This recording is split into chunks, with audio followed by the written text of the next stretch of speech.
Hi, welcome to Nerd Made. We It's like our third are, episode. yeah, it's our third episode of Nerds Making Things. You wouldn't have guessed it from the title, I know, but No. it's what we do. Hi, I'm Sarah. I knit things. I'm working on a scarf this week, but I actually have some updates that I'm going to show you guys because I know the scarf isn't the most interesting thing to watch me make. But the last time I was on, I was working on socks, which I have finished, so I thought I would show them to you. Oh my Oh, those look God. so great. Oh, I love it. So So wait, the those swirls were just the yarn, or is that something that you purposely put in there? it is just the yarn. Holy shit. This That's is amazing. this is Madeline Tosh yarn, and Madeline Tosh yarn is amazing. So this Mhm. is the pair, and you can actually see that they look very different. This one has more black speckles in it than the other one does, Oh, but yeah, it does. they're from the same skein. So this is what you get when you work with hand-dyed yarn, is you get a lot Oh, of look variation. at that. Which is great. Um, yeah, I love it. So that's the update from what I was working on last time, which Oh my gosh. So wait, they're your own, or are they going to someone? these are actually mine. Yay, you have made Nice. something for yourself. Yes, I made something for me. So Um, weird. oh, and my pizza has arrived, so I'm gonna let somebody else introduce themselves and what they're working on. Sure. So let's see here. I am going to share out a link at some point once I get my act together. I'll do that in a little bit. But I've been working on a cross-stitched flower map of the world. Let me make sure I haven't lost my needle. Okay, cool.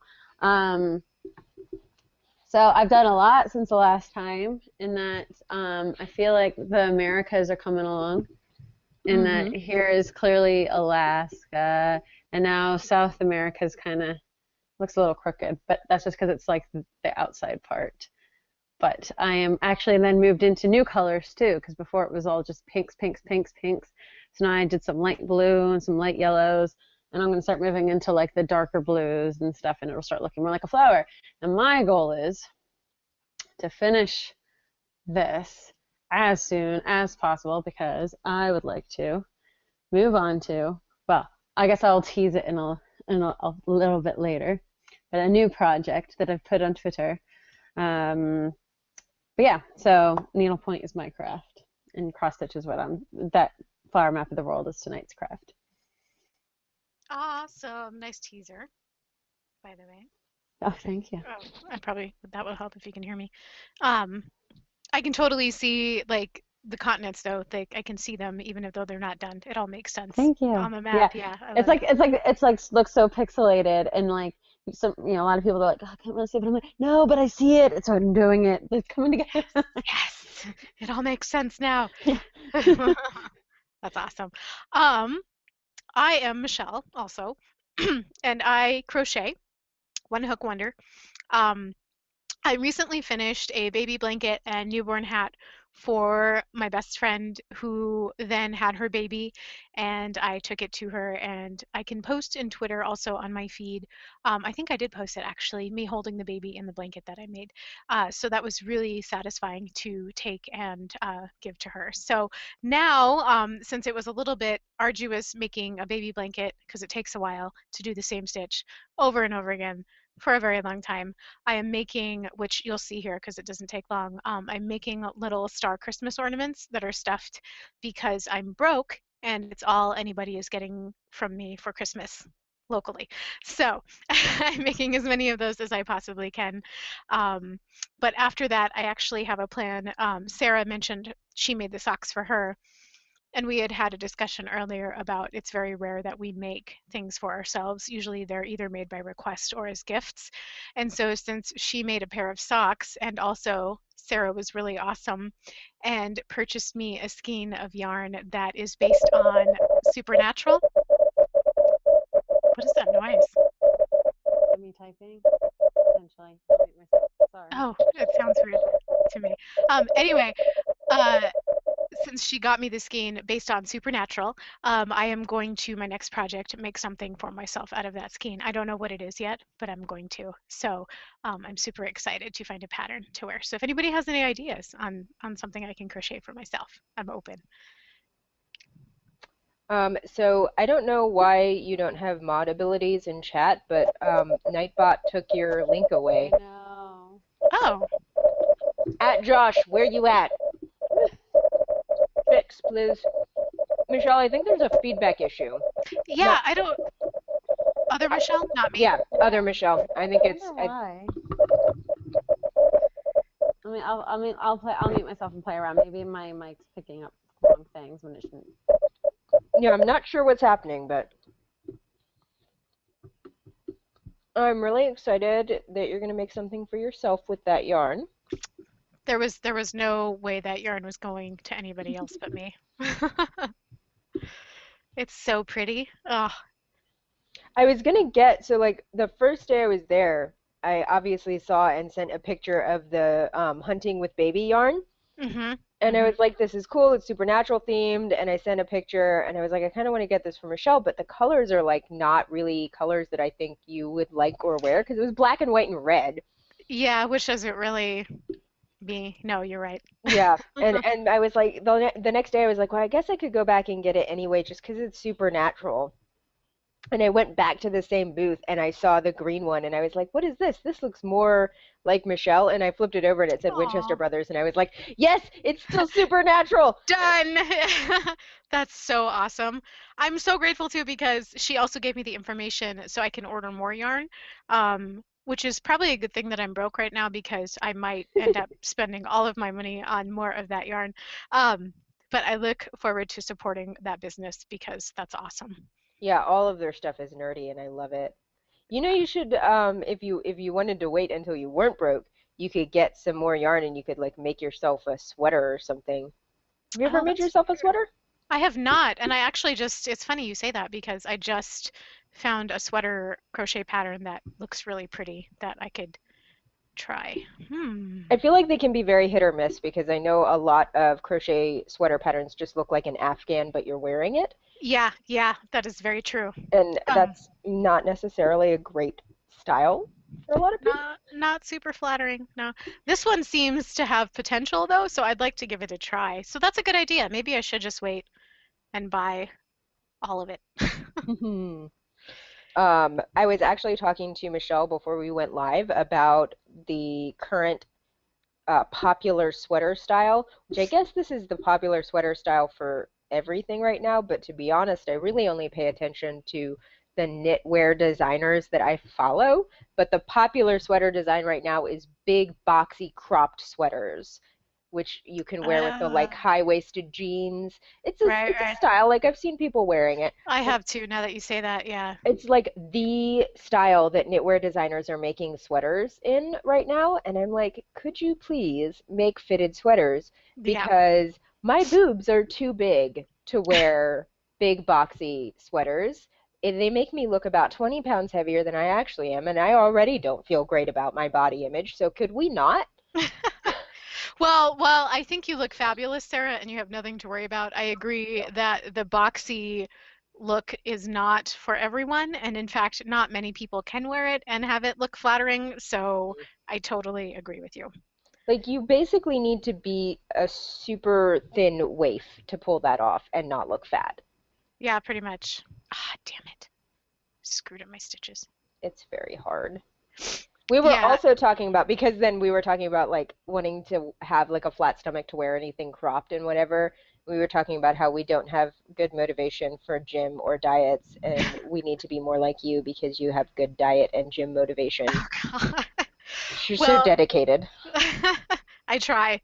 It's a very slow process, but if you guys were here, I could be the obnoxious friend that yells at you all the time to do stuff.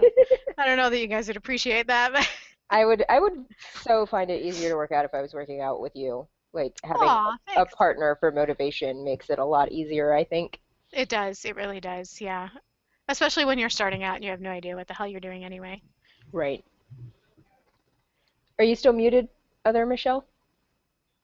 Oh, Oh, you are still muted. Oh no, I feel bad now. She was probably trying to, Oh, probably trying to say talk, things and we're and like not. be included in the conversation, and we're just like continuing to talk. Hi, Nightsteed. Oh yeah. Oh, I should probably like open chat. That would be a good idea too. Sorry, everybody. I came in literally right out of work, which is why I'm still wearing scrubs. And yeah, so I will get into Twitch chat right now. Dun, dun, dun. And hopefully the other Michelle can talk with us again. Can you guys hear me? Yes. Yes. Woo! And Okay. there's no feedback. Yay! I actually finally charged my actual headset, but it was just then when I plugged it in, it was like there's you should download software with this, and I'm like, this isn't a new headset. I don't know what you're talking about. But okay. Nice. But no, what I was trying to say, because I kept saying like, wow, they keep talking. Okay, never mind. Um, We're just terrible people. Oh my god. no, it was just that when we were talking about like the crop top with the blocky sweater with like the baggy jeans and the super girl talk thing. We had a whole thing about that on the trip I was on this week where we were saying that the those kinds of pants aren't very flattering on most people either. Yeah, they're not. They're 'Cause really it not. just flattens out your butt.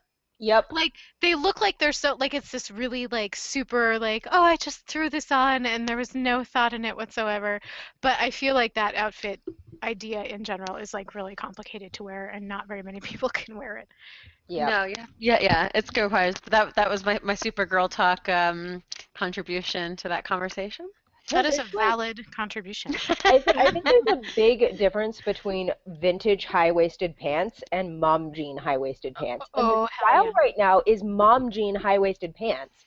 And the thing is Yes. that vintage high-waisted pants actually are very flattering. They pull in your waist and they Mhm. accent your hips and your butt. And they are flattering. I actually have a pair like that. They're falling apart, so I don't wear them anymore. But like a good vintage pair of high-waisted pants can be very flattering. But Mhm. that's not what's in fashion. What's in fashion is mom jeans, essentially. Like skinny fit mom jeans. And I'm like, your butt looks like a pancake and you're already white, so you're not doing yourself any favors. I feel like we've gone to the extreme though because for a while like low-waisted jeans were like all the thing and I hate low-waisted jeans and then all of a sudden fashion went like off the deep end to the other point and Oh, so at some point hopefully we'll just have normal pants again and that'd be Right. super. Well, I just encountered the danger of trying to craft and talk at the same time. Oh no, what happened? I screwed Did up. you stab yourself? So, no, I put stitches where they're not supposed to be stitches of that particular color, so now I get to do, which is basically I don't know, I'm sure there's probably some cross-stitch term for it, but basically I get to what's the right word? It's not completely undo, but Tink. I'm gonna Oh, sit here and just carefully undo every single stitch that Control I Z, just did. Control Z, Control Z, Control Z. yes.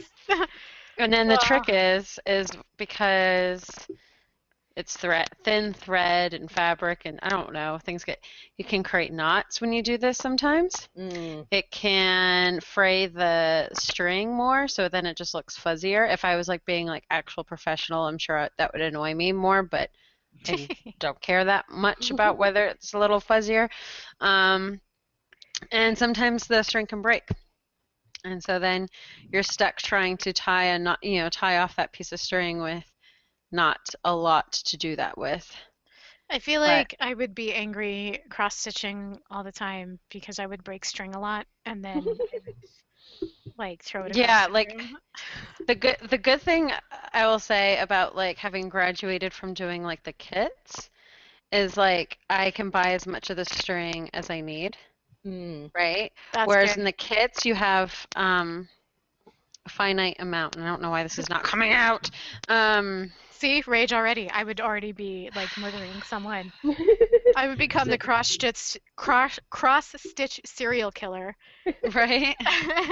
There is that meme or whatever where it was like, oh, careful, I can I have was the like, patience to I- stab something 25,000 Yes. times. Yeah, that's it. I saw that. Precisely. Oh, maybe I didn't screw up as bad as I thought I did. Oh, Okay. good. So, We're all right. fun fact, speaking of using our instruments as weapons, you can take knitting needles on a plane. I knew that. Yeah. It's a little, So yeah. you can't take nail clippers on a plane, but you can take a foot long Large. steel pointy tipped stick that you could easily stab someone through the heart with on a plane. Not that Hmm. I'm complaining because I absolutely knit on flights. That is like my thing to do on long flights. Hmm. But seriously? Yeah, that's who. I've Yeah. I've taken my cross stitching stuff back in the day, and I made it fine through Dulles, so the Washington International Airport, and then I was stopped coming home from Heathrow in London because I was a moron at the time, and I thought this was so funny. It's always like the little nuances of what stuff gets caught at different airports. But I have brought huge scissors. Why? I don't know. You don't need huge scissors to cut little pieces of thread. And they were like really questioning. They're like, "Why? What are you doing?" And I was just like, dumb. I was like, how old was I? I had to have been like 21, 22. And so I was like, "Oh no, it's for my cross stitching." I'm like, "Yeah, haha." And they're like, "It's fine, like just don't do it." Like they kind of made the exception. Hmm. Um, but I was just definitely one of those moments where it's like, okay, yeah, that was kind of stupid. But then it's made me paranoid about bringing it. But I guess there's really no reason because like the needles typically aren't even sharp. Mm-hmm.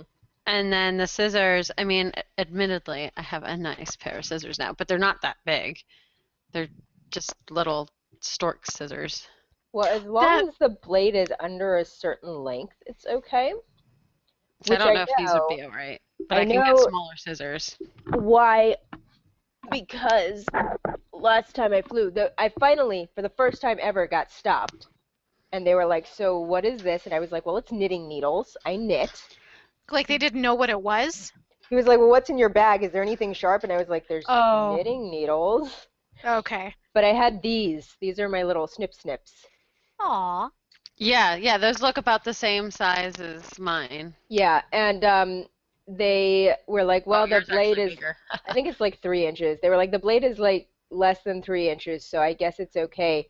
And I was like, "All right, that's cool, that's cool." Um, I'm not going to complain about this, and I'm not going to question it, but if you look at these are solid steel and very sharp. Like I have cut my finger reaching into the bag to get these because I need to get like a little case for them. They don't have one, They so look, they yeah, just they're pretty these like are heavy duty. serious like heavy duty snips. I mean, like And that's the size of scissors we use at work to do things with yeah, like if medically. if I if I wanted to hold these like this and stab someone in like an artery or a vein or something, this would be damaging. Yep. Much more so than a pair of nail clippers, you guys.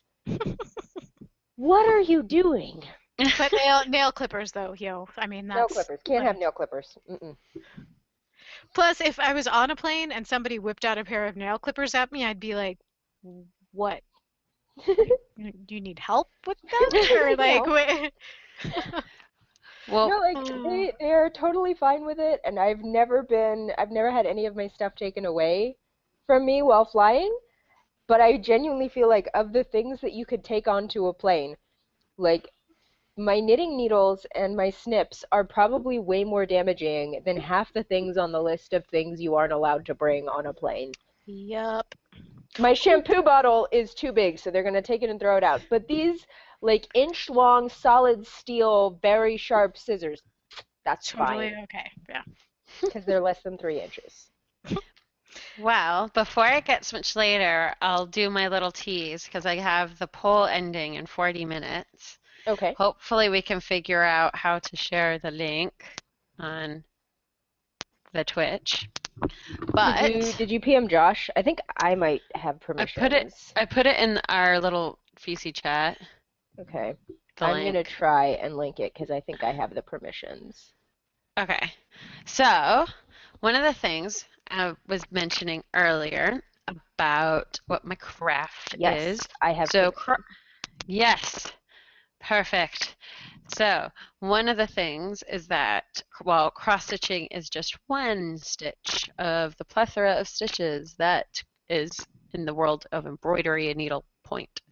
So, something that I've done 3 times before, and there are pictures on our Twitter account if anyone wants to go see. I posted them. I would post pictures here, but again, I don't know how.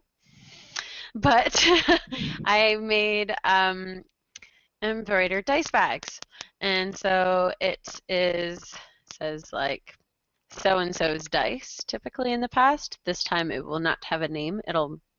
We'll figure out what it says. It'll be a group effort.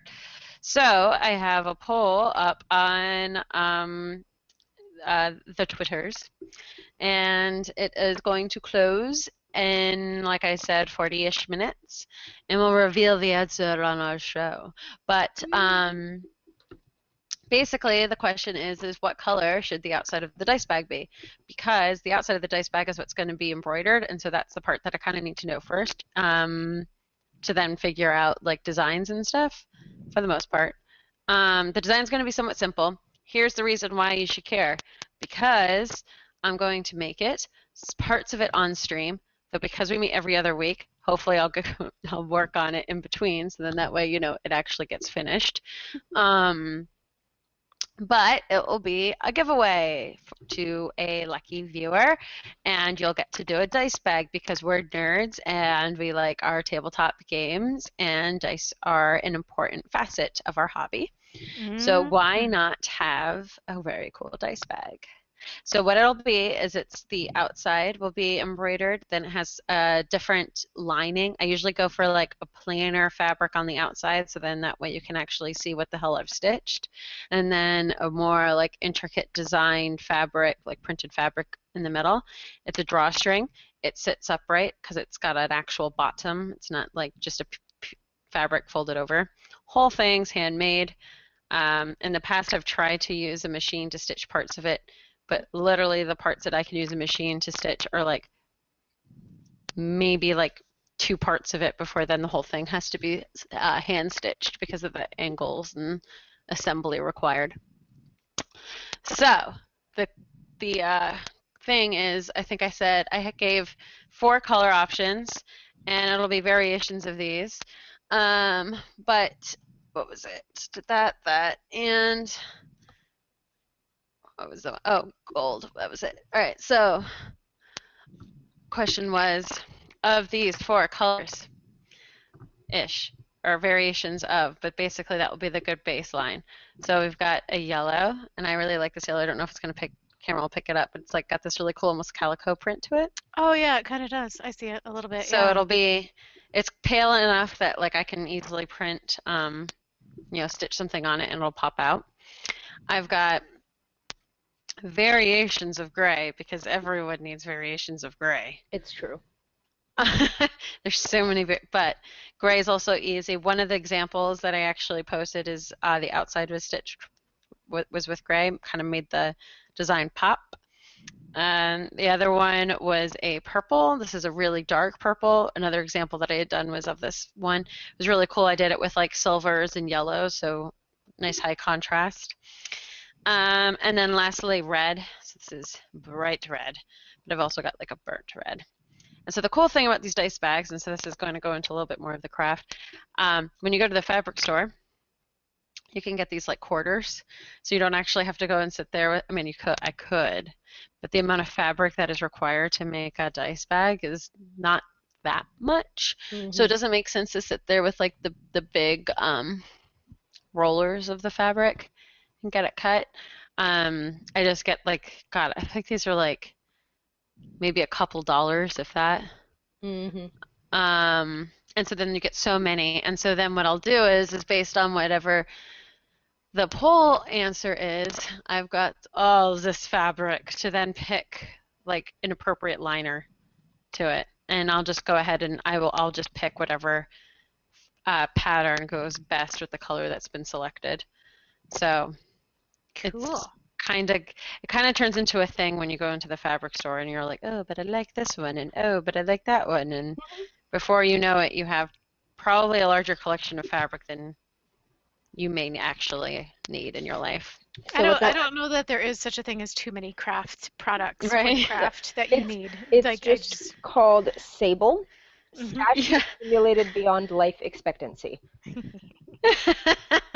Very true. Like some of these are just cool. Like I love this one. This was the liner for my purple one before. I It like was like that. this, and Oh, then I I've like got that. Yeah. this nice paisley because who doesn't like paisley? Paisley is great. Mm-hmm. Um, what else I have? Oh, this one really cool, like retro. Here, see it? It's a retro-ish looking one. So I can also have some that maybe aren't as girly, I promise, and I can also go to the fabric store. But because oh woe is me going to the fabric store. Gosh, what will I ever do? What a But chore. God. yeah, but last I checked, we had 5 votes, and 3 were one color and 2 were for another. So kind of a close. Uh-oh. Yeah. So we shall see in now 30 minutes. And that's my little intermission. We can go back to talking nerdy. So I have to say before I forget, since we were talking about scissors, so I don't know how many of you out there craft at all, but there is a sacred object called fabric scissors in pretty much every fabric person's repertoire. And fabric scissors are fantastic. They are incredibly sharp, and expensive. And if you take those fabric scissors and you use them on, say, paper, they're ruined forever. And we will hate you forever. And we will hate you. And so crafters really try to keep their fabric scissors away from everyone because everyone ruins them all the time. Not that I'm speaking from personal experience or anything. So online today I saw someone in one of the groups I'm in, Facebook, I think it might have even been Team Human, I don't know, but they had a pair of fabric scissors that had been engraved for them.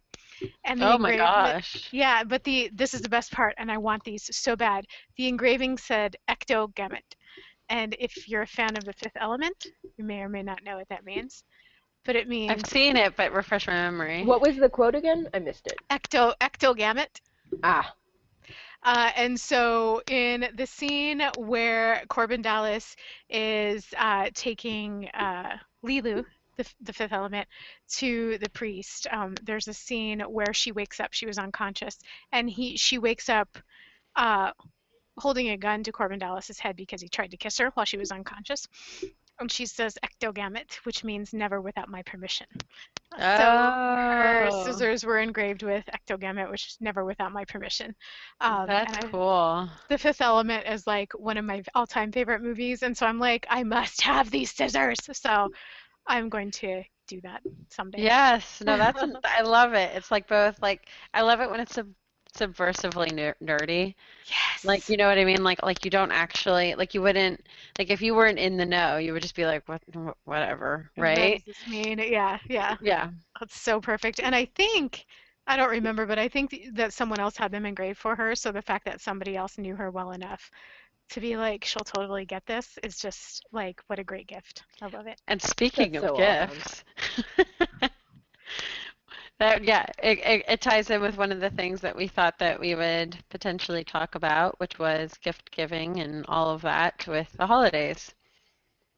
Oh yeah, I did see that. The 1 second I got a chance to check. Oh, I thought you were being very sly. I was like, damn, Michelle's got the Oh no. segues. I mean, yeah, I was totally planning that the whole time.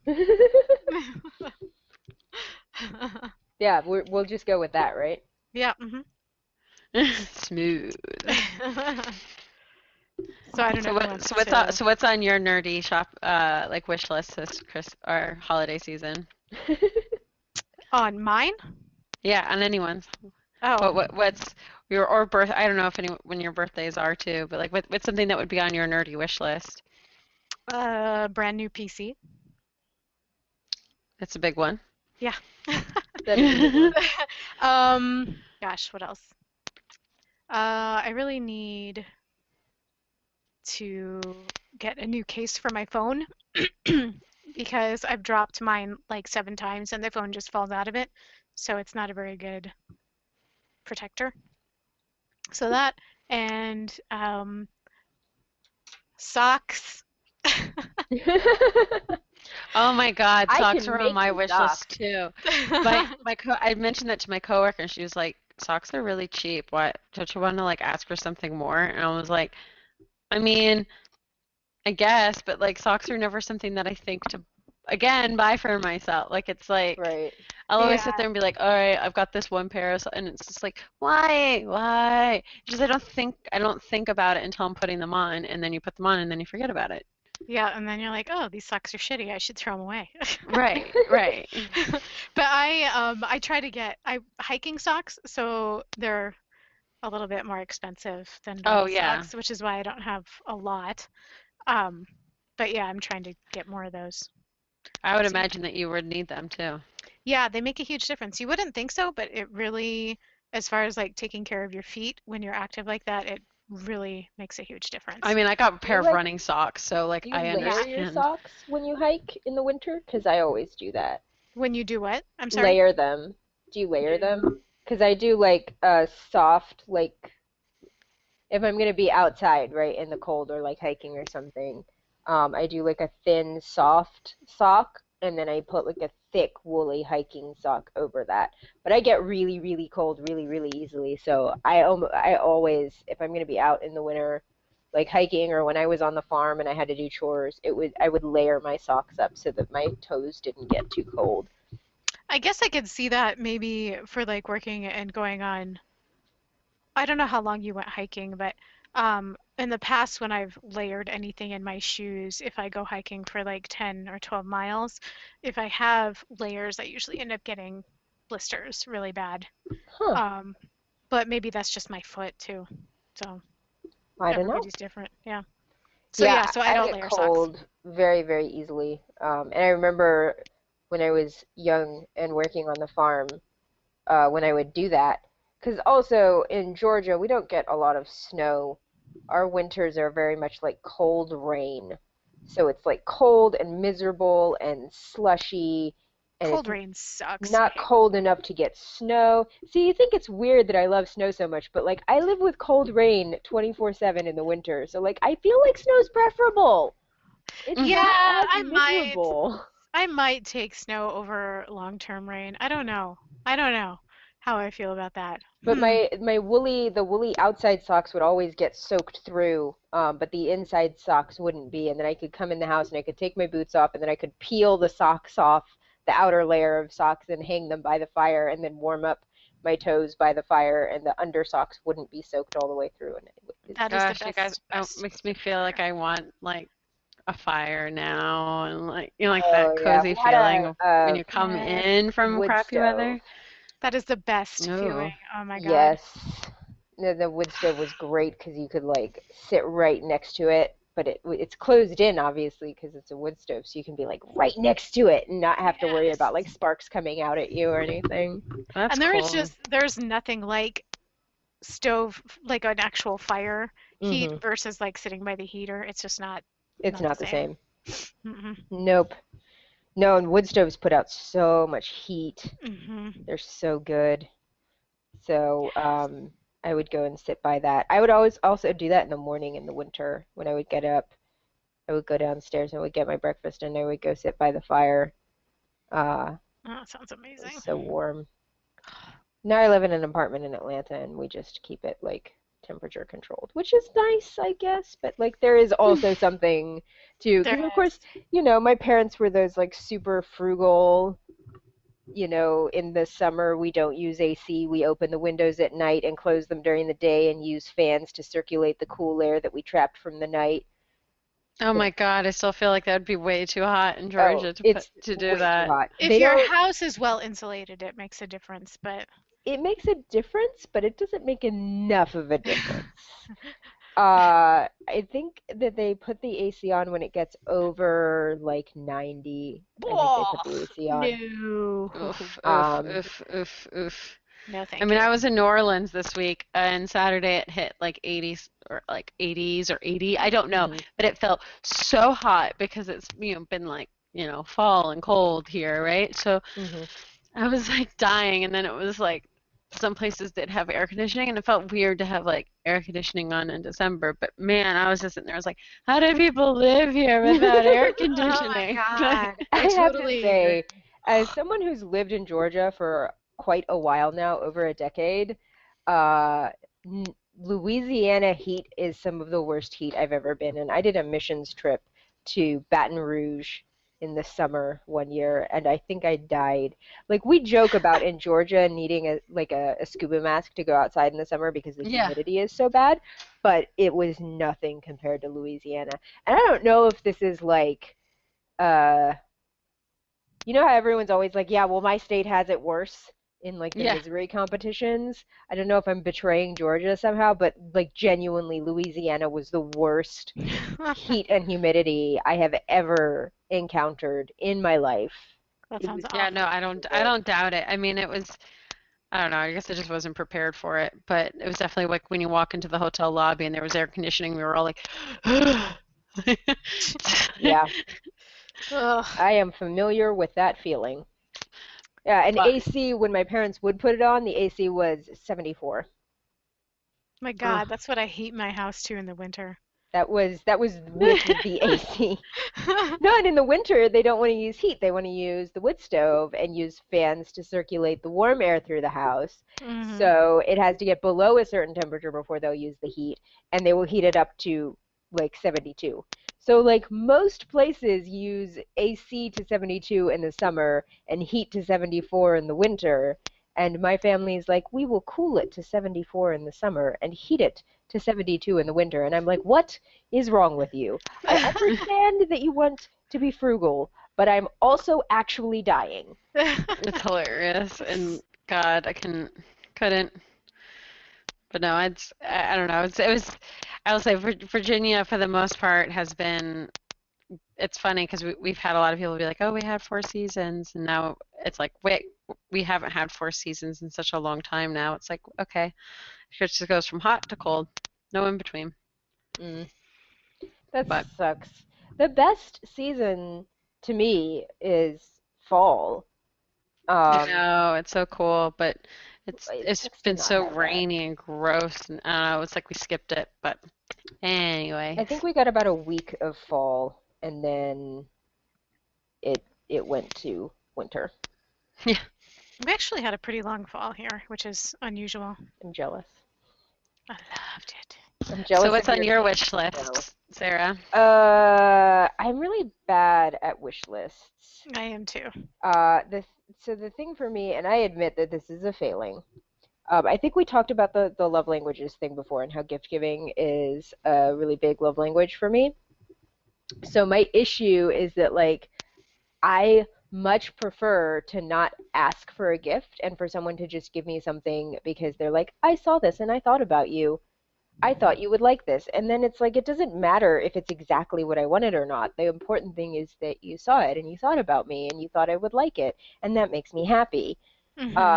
So putting a wish list together is always really hard for me because then if I receive something off the wish list, I'm like, well, you didn't actually put any thought into this. You just went down the list that I gave you and you went, okay, bump.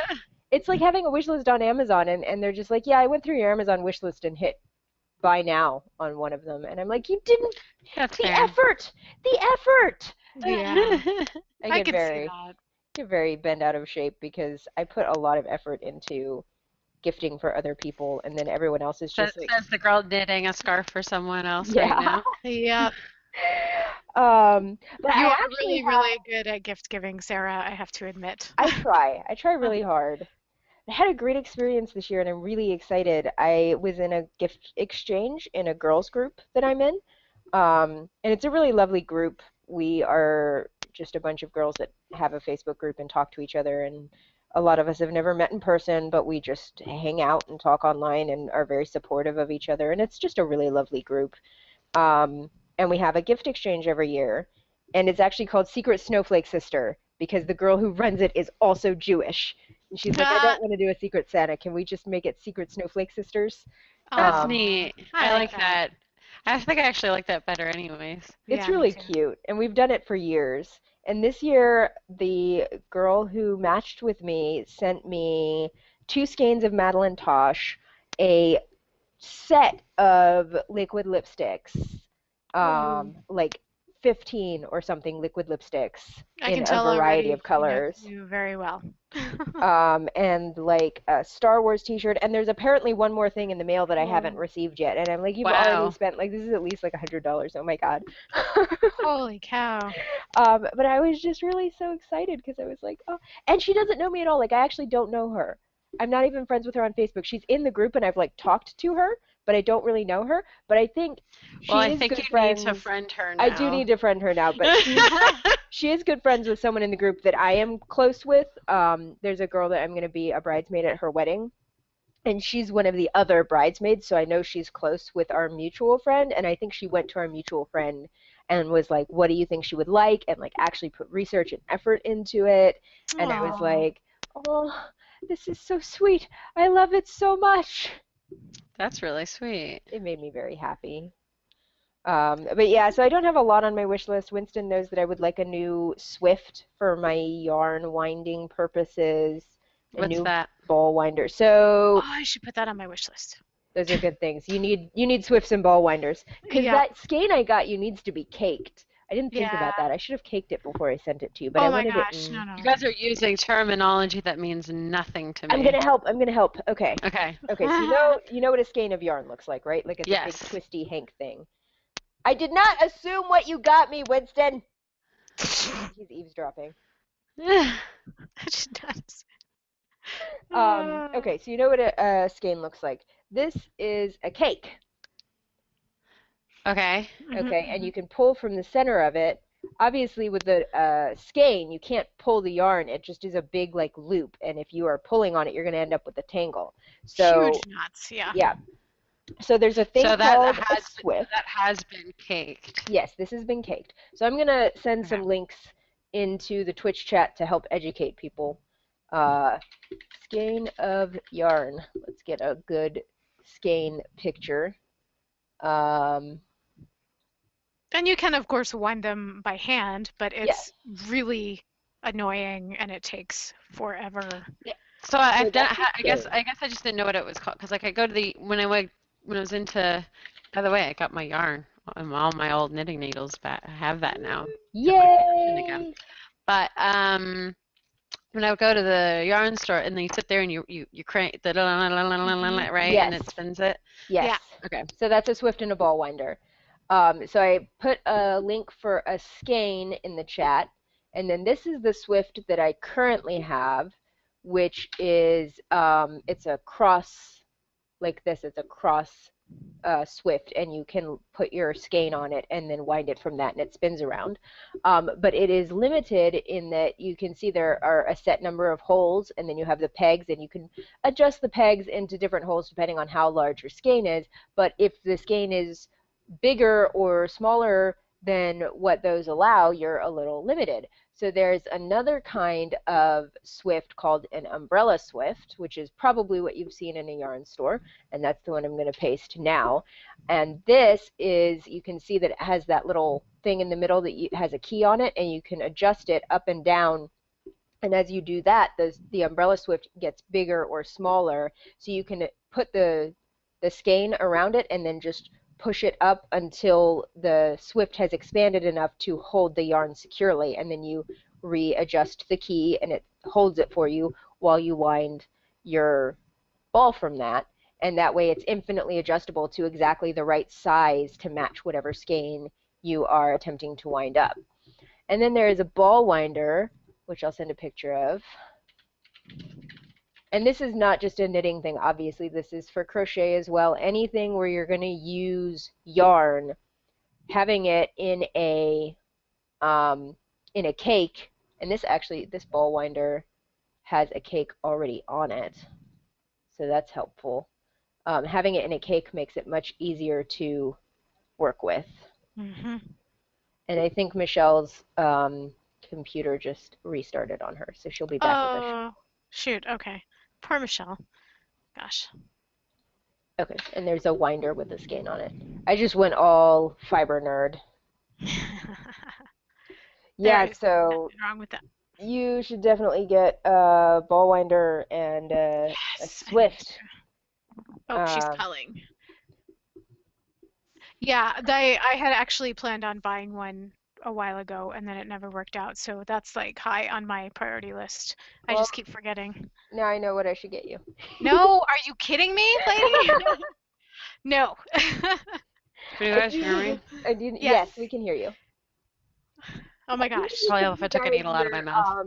your Dungeon Dwellers bags, your Dungeon Dwellers and Nerd Made bags that we made. We need to get those shipped out.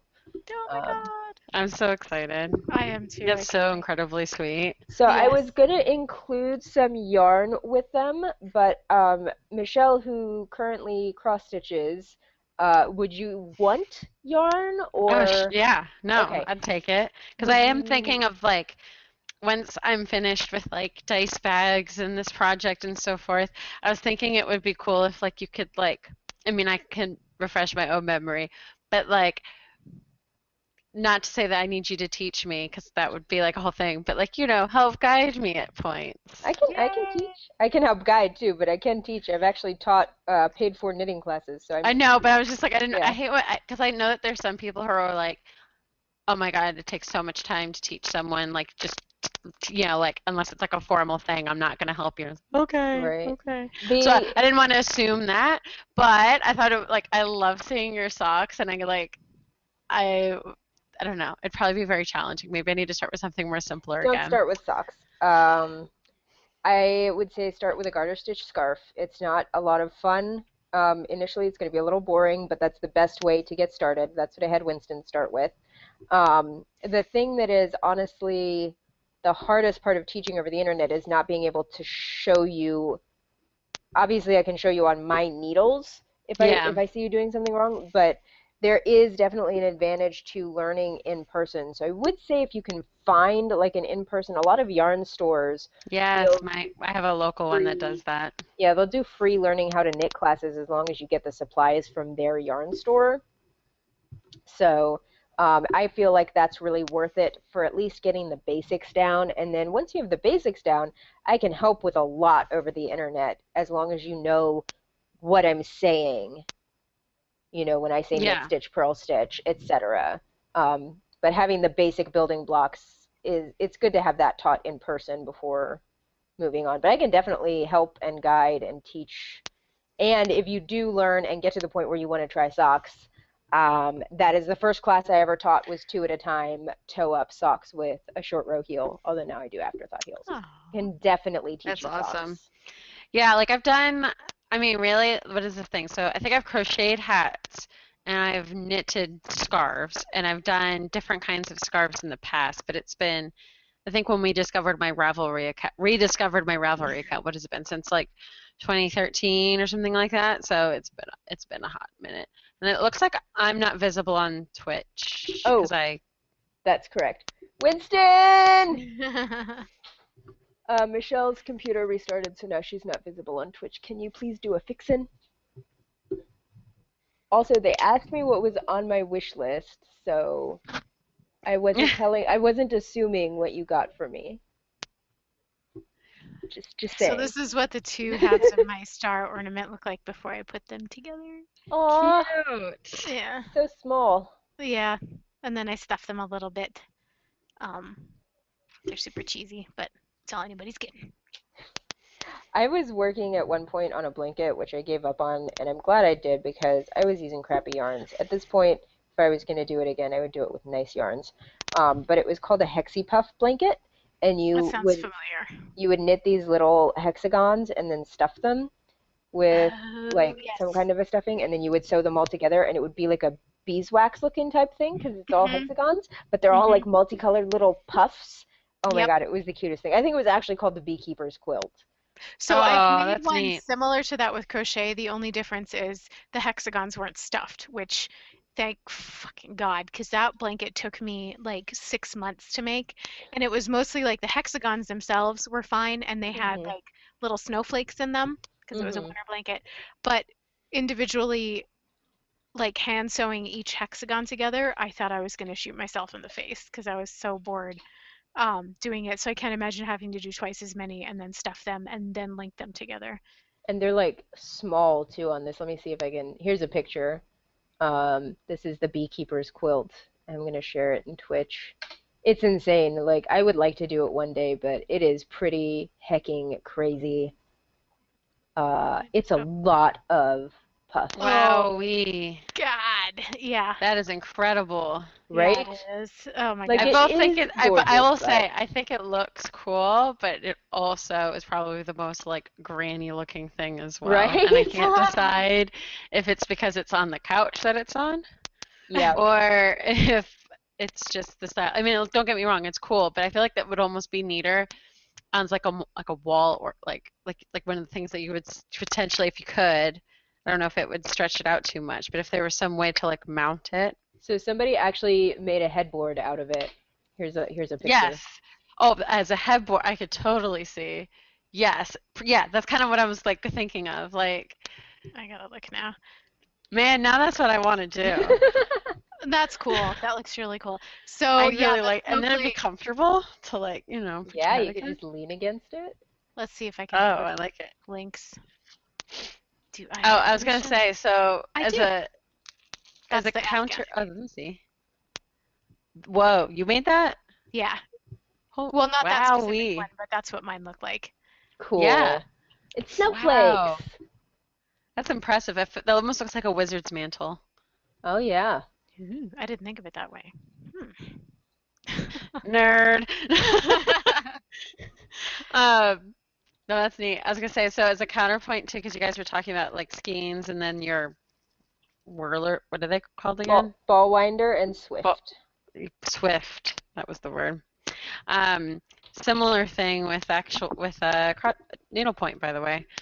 So let's see if I've got one. So when you buy, the thread for needlepoint, this one's been used, so it looks very limp Yeah, and yeah. not It comes in a exciting. little like it's like Yeah, a so that loop of thread and then a little thing around it.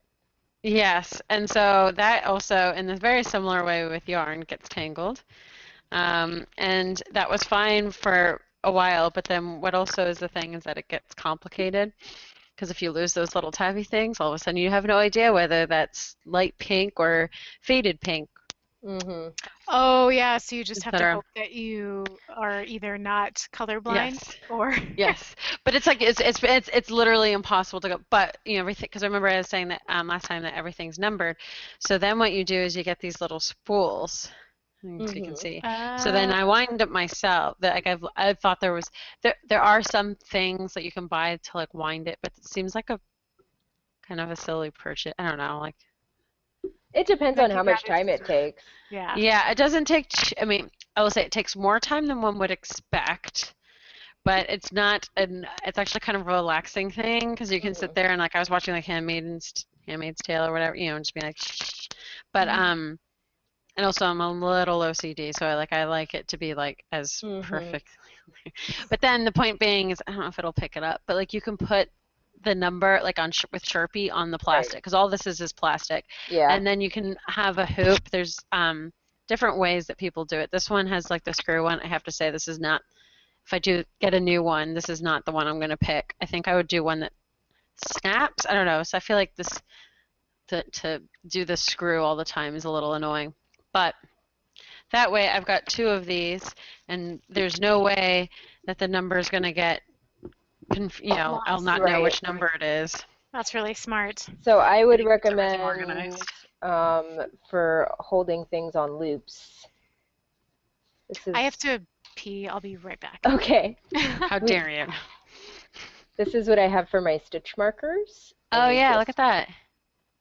Oh, I like that. it just clips in and out, and then all my stitch markers hang out on here. Oh yeah. You could probably find one where this is like smaller. Obviously, I don't need as much space to hang my But if stitch. you have enough hoops, like I mean, Yeah.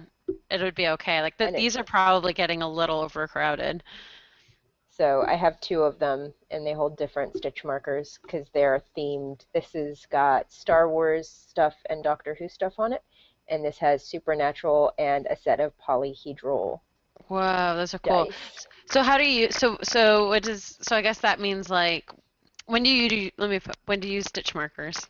So you use stitch markers when you need to remind yourself of something in the pattern. I was going to say when you need to mark a stitch, but like obviously, duh, like that's it's for reminding yourself of things. So if I'm knitting in the round, right now, unfortunately, I'm knitting flat on this scarf, but if I'm knitting in the round on something, which means like a hat or a sweater or socks or anything where I'm just going around and around and around in a circle, I want to know where the beginning of my round is. So I will Right. use a stitch marker and I'll put it on my needle where the beginning of the round is, and that way when I'm working, I know where I am in the pattern, especially for something like, I guess I could pull my black crop top up here because that is knit in the round, or was. I've split and now it's flat. But when I was working on this section with the lace, obviously this is connected all the way around, right? It's a big circle. Yeah. The lace pattern is written in rows. So you have row 1 pattern, row 2 is just knit, row Right. 3 pattern, row 4 is just knit. You alternate. If you don't know where the beginning of round is and you're doing the pattern and you get back to the beginning and you don't realize it and you keep working in that pattern when you should be just knitting, you're going to mess up your lace. So it's really important for anything with a pattern in it. It's less important for like a fucking ribbed beanie or whatever. I do it out of habit, but I could get away with not. Yeah. But for something patterned, especially lace, having markers is incredibly important. The How do other you thing, Oh, go sorry, you ahead. continue. No, you can continue. So the other thing that you would use them for is, even if you're not marking beginning of round, say I was knitting a lace scarf, I would still probably use stitch markers, because I would say, and I can kind of show on here, you can see that there are like sections, repeating sections, right, of the diamonds. Yeah. So I would put stitch markers and say, this is one repeat, this is a second repeat, this is a third. Okay. And I'll have stitch markers all the way around. And then the beginning of round one will be a different color or a different size. It'll be special. It'll be like, this is the start of my round. And then the rest of them will all be simple and plain. But that way, if I mess up on a section of the lace, I can count the stitches in between the stitch markers and go, okay, I know exactly how many should be here. How many do I have? Do I not have Right. enough? Do I have too many? What did I do? If I have to undo it, it's only one section. Yeah, that would be because like I remember I get lost in patterns Mm-hmm. in terms of even on like within a row. Like I have to go do it to completion or whatever to then, but like it's like, all right, wait, did I do 5 knit or did I do 4, and like I feel like Yeah. I always lose it. But I mean, I lose it with the cross stitching too, because like I'm sitting here going, having to mark it off the pattern. I will say that's the one benefit of like the embroidery piece, because it's like that is more similar to like drawing something freehand, Mm-hmm. in the sense that there's no exact pattern. It's the design that I'm trying to achieve, but I can the stitches and how I do it and how far away one stitch will be from another stitch is entirely up to me. Right. Which is both nice and terrifying at the same time. It's a little stressful at times. But yeah, no, that's helpful, I guess. So how do you attach the stitch markers onto your yarn? Okay, so there are basically 2 different types of stitch markers. There are connected stitch markers and there are unconnected stitch markers. And what that means is you either have solid little circles, which would look something like this, which Okay. it's a circle all the way around. There's no open or close to it. Mm-hmm. It's connected. And the way you would work with that is you would take your needle and slide it directly onto the needle, and you would keep working, but you would never want to put this onto your yarn, because if you do, you have to cut it to get it off. If you put it onto the yarn and then knit another stitch, it's on the yarn. There's no getting it off because it doesn't have an open. So that was how I was confused about it. So that only works if you're using what, a circular needle? Well, there are other types of stitch markers. So this is basically kind of an oddly shaped safety pin. It has a circle here, but you can open and close it. There are some that look even more like safety pins, like this. and you can put these directly into a stitch. So when I'm working on my socks and I get to the point where my heel is going to be, I put stitch markers directly onto the stitches to mark where my heel is going to be, so I can come back later and add the heel. I do an afterthought heel, which means I do it when I finish knitting the socks. I come back, I cut the sock open, which is a little terrifying, and then I add the heel in. So I would use a stitch marker like this so that I can just put it right on the stitch, and then when I'm ready to take it off, I just unclip it. Wow. The charms that I have here are connected. So like, let me grab one of my, I think this is the demon killing knife from my Supernatural set. Oh, I want one of those. God damn it. The whole set, it's got a demon knife, it's got the little like necklace that Dean wears. My camera's not That's very cool. good.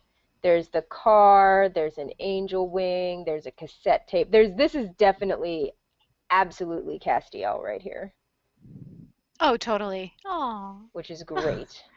There's a Colt. There's a pair of handcuffs. nice. So these are connected.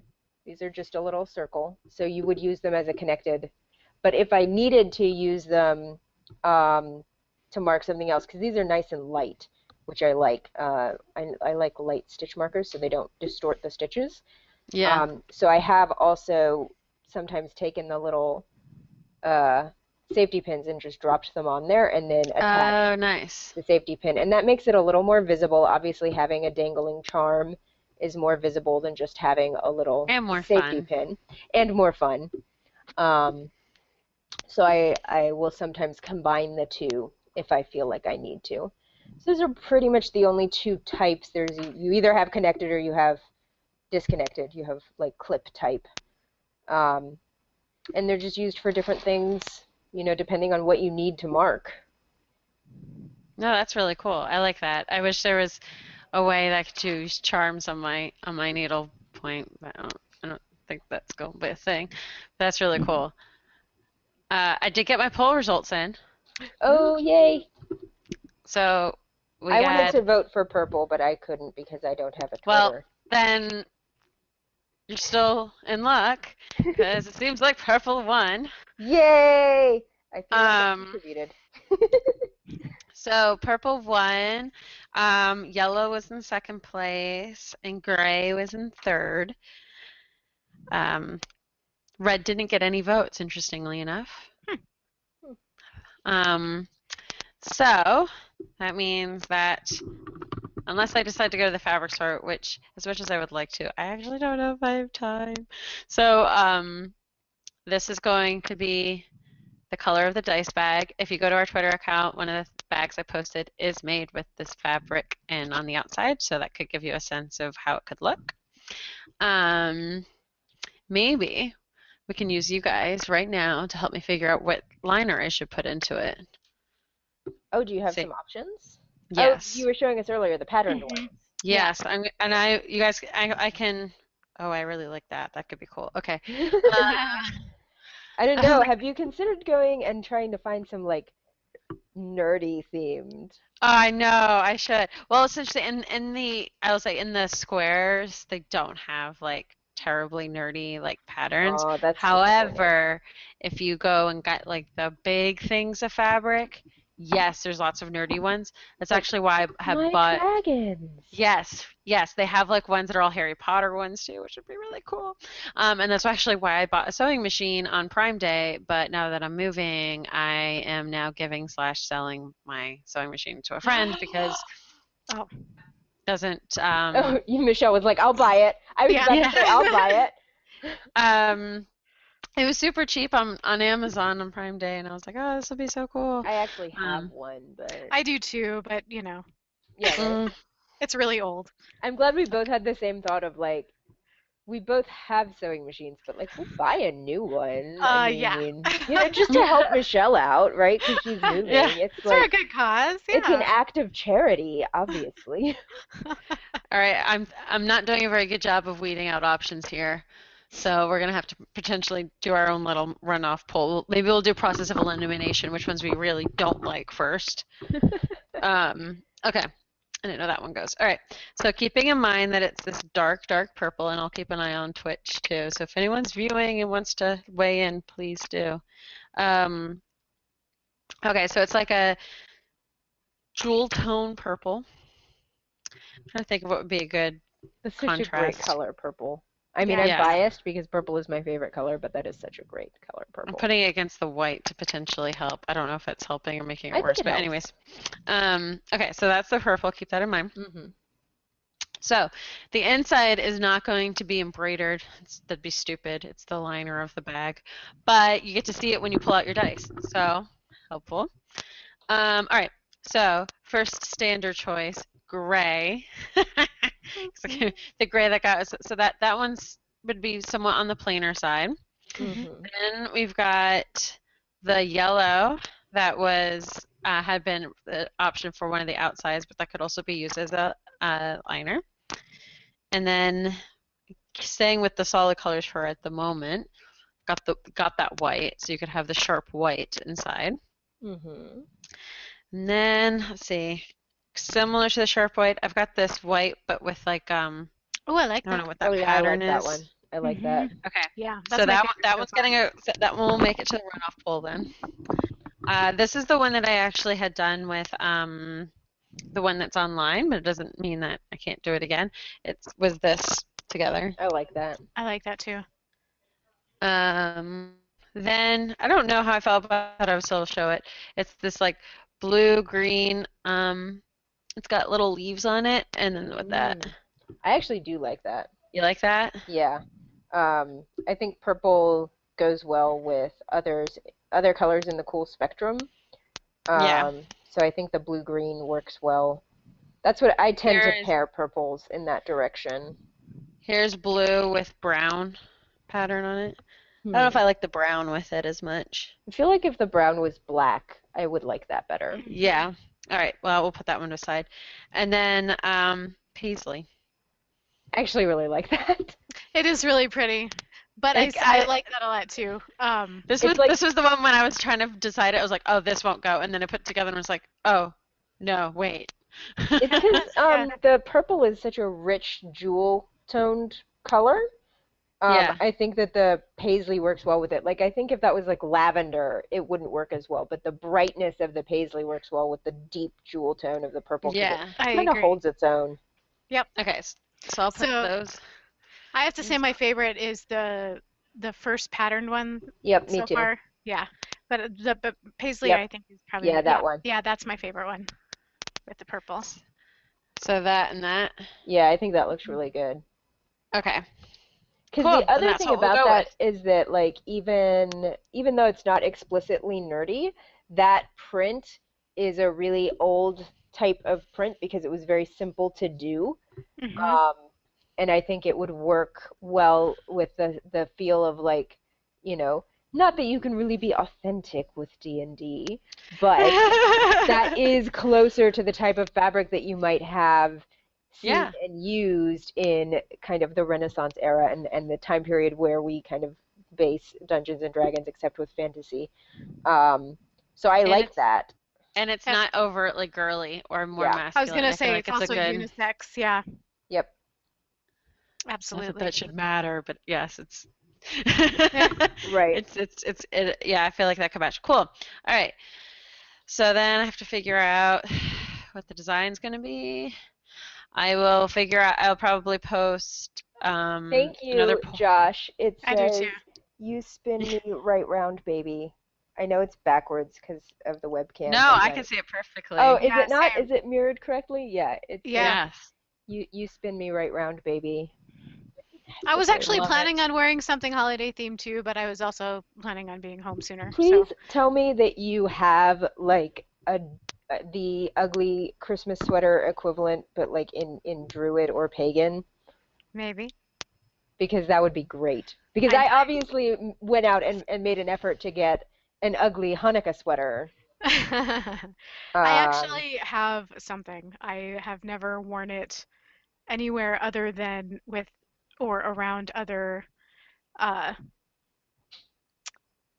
spiritual people. Is it the church burning one? No. Okay. Because Um, I found that when I was looking for ugly alternative sweaters, and it's like Christmas sweater styled, but it's like a burning church and it has upside down I don't know if crosses I've and actually pagan seen symbols that one. on. I might have to Google that because I don't want it, but wow, that sounds pretty badass. I'm gonna see if I can find it. I mean, like, I'm a little offended, but it's really funny. Because I'm not like out to offend people by any means. I just Yeah. think it sounds interesting. Um, yeah, there's not nearly as many ugly sweaters for that type of thing as there should be, unfortunately. It's true. I hear a crafting opportunity. That's true. Yeah. Well, I should obviously craft myself some more Hanukkah sweaters. There was another Hanukkah sweater that I liked. I linked it to Winston, and he told me that I did not need it. Um, but it said, "Come on, baby, light my menorah." And then it had a menorah in the middle of it, and the menorah had little LED light up lights in the candles. Aw, I think you need that, See, Winston. they think I need it. Yeah. Winston's like, no. The other one that I'm gonna make Winston print it for me on his Cricut. I'm gonna get like a blue long sleeve shirt, and it has like a llama on it, and it says Happy Lamaka. Aw. Aw, So pretty sure I need that. of course. So I don't own any ugly sweater of any variety. I think oh, I'm failing at life or something. ugly pagan Wiccan Yule sweater. It's just a T-shirt though. Oh, but I love the design. Yeah, if that was a sweater, I would totally get that. I could get a chart for that and knit it maybe. That's the nice thing about people doing these patterns is that they are in a sense they are actually creating knitting The patterns pattern, yeah. for people who are willing to go to the effort of actually reproducing it. Josh says I should not listen to Winston and I should get the sweater. No, the real thing that held me back was it was like $50 and I was like, Oh, geez, yeah. that's a lot of Is that money. just because it was LED? I think so. But there, Michelle, I linked the Burning Church one for you. Oh, was it right above Yes. the other one? Oh, I missed it. Oh, jeez. Right? Yeah, no, I don't think I want that one. I But didn't think you wanted it either, but it was amusing. I don't even think that's pagan. I think that's just straight up satanic. I think so. So yeah, not satanic. Just want to clarify that. I know. But it is funny. That is funny. I agree. Some of the aspects of that are definitely pagan, like the Mhm. pentagrams. Yes. That word. Pentagrams are not inherently satanic. No, they're Um, not.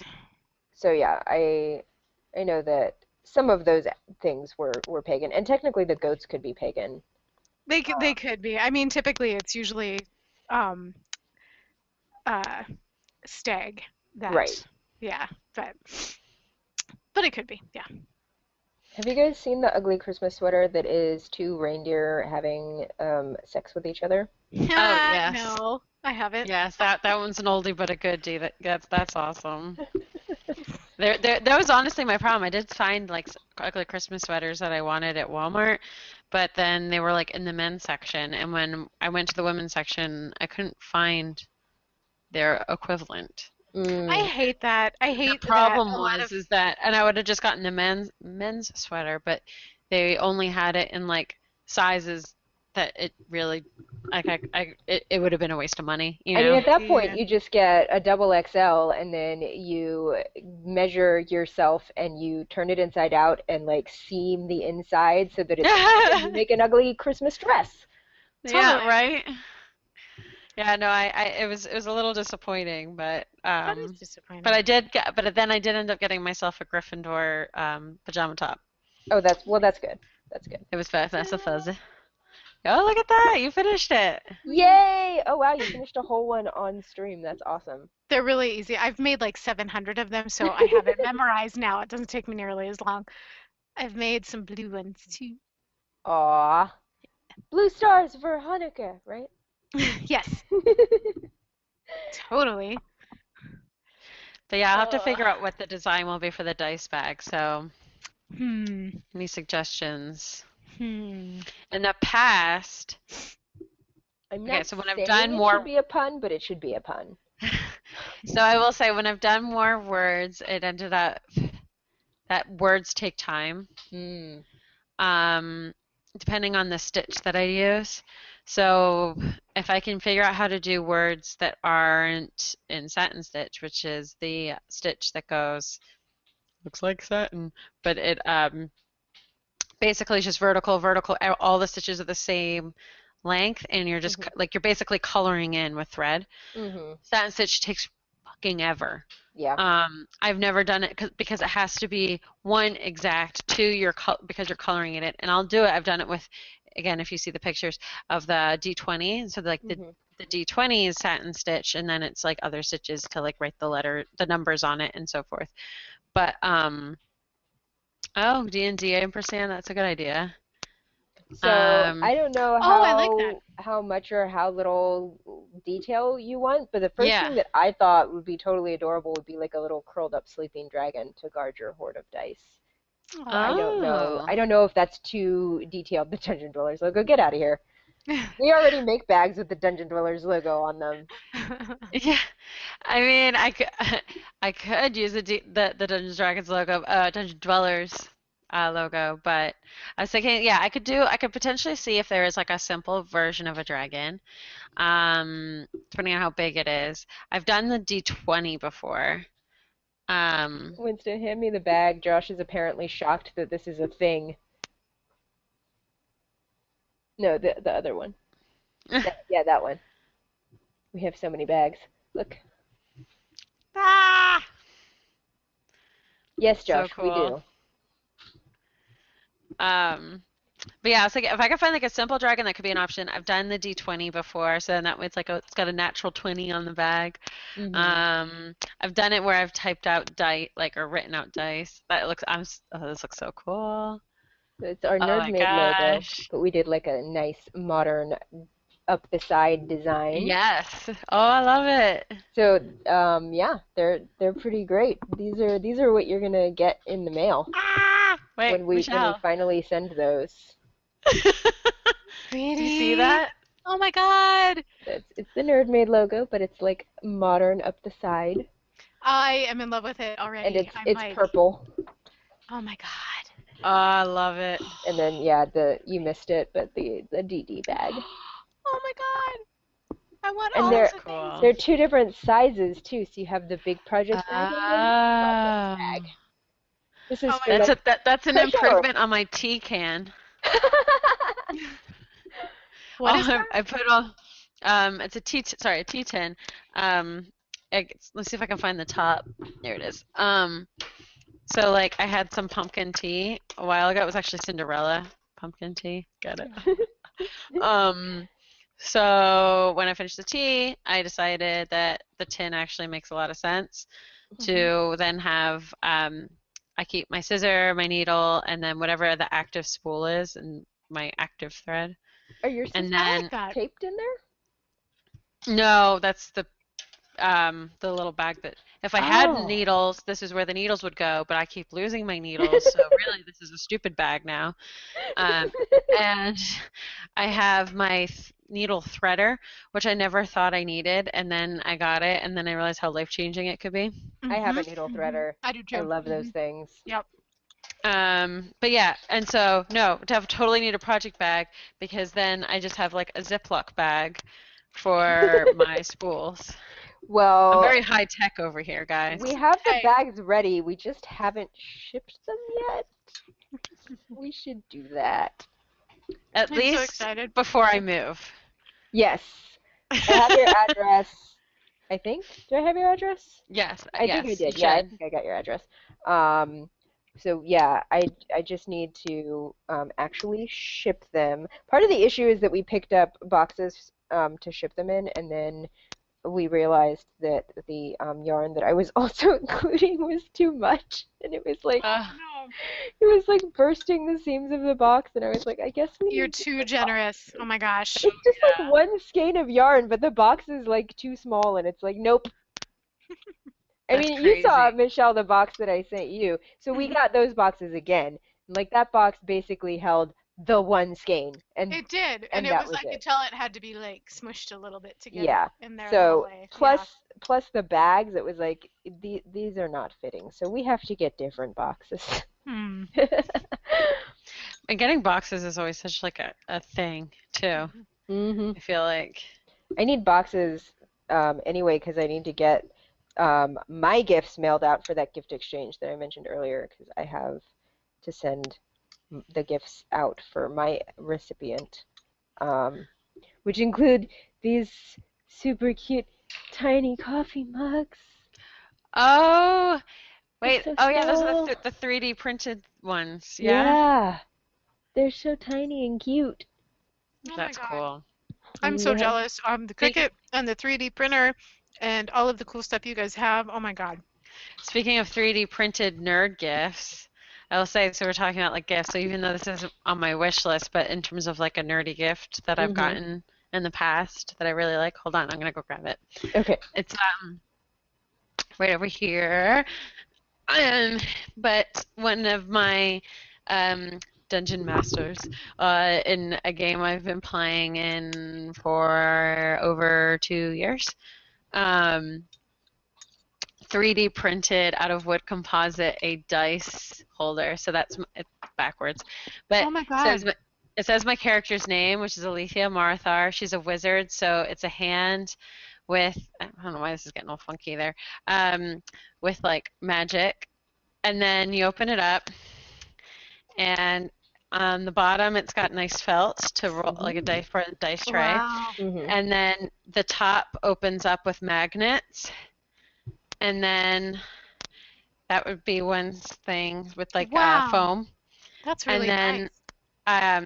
I've got dice in here, so but the other one looks the same but holds dice obviously. Right. Uh, so then you can have like the two like that and roll the dice, and That is I'm really great. I That would is super cool. love one of those. and Oh he my like God. stained it or something like that as well, so like it looks all sealed, and it's and it's got that on the sides as Oh, that's well of like awesome. the Oh my dice God. tray, Like I've and so looked at yeah. similar dice things like that were not nearly as complex or big, and they're like hundreds of dollars. Like Wormwood Yeah, and all of those. Yeah. Oh I my think God. yeah, no, Wormwood precisely. does theirs out of like solid wood though, I think. Like they hmm Yeah, carve no, theirs them, is so. actually wood. This is like fake wood, but it's So so cool. like I just was so excited that it was like this is the character that I would get a tattoo of if, like one day, which sounds super super super weird and nerdy, but No. like this is my heart character.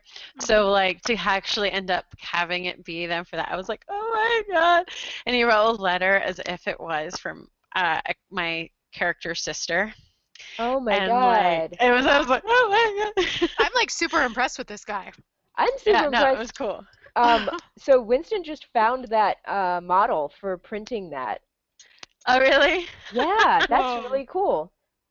Well, there you go. Everyone can get one. No, it's. I thought it was. Oh yeah, it is. Look at it. Yeah. So instead of like the D&D on the side, it just has the D20, which I guess it's That is so probably cool. wouldn't be too much harder to do. But yeah, Yeah, instead I of the assume wood he like thing, made some adjustments to it to do the D20. Um, which I think I'm happier with the D20 than the D&D, just because like there's hmm other tabletop RPGs than D&D. hmm But yeah, no, it's like my favorite thing, and even though it's not necessary, when I go and play my in-person game, which is a separate campaign, I probably play in too many campaigns here, but no such uh, thing. I will literally squeeze that into my purse and bring it, and I'll be sitting out there with all my stuff, and I'm like, this is probably overkill, but here's all my stuff. When did he give you the dice box thing? I got it probably in like September, Oh, okay. October. Because this was just posted this year, so I was like, well, maybe this is your DM. I don't know. Because I Oh thought you yeah. said you got it like last year or something. Oh no. I got it. Yeah, like just a couple of months ago.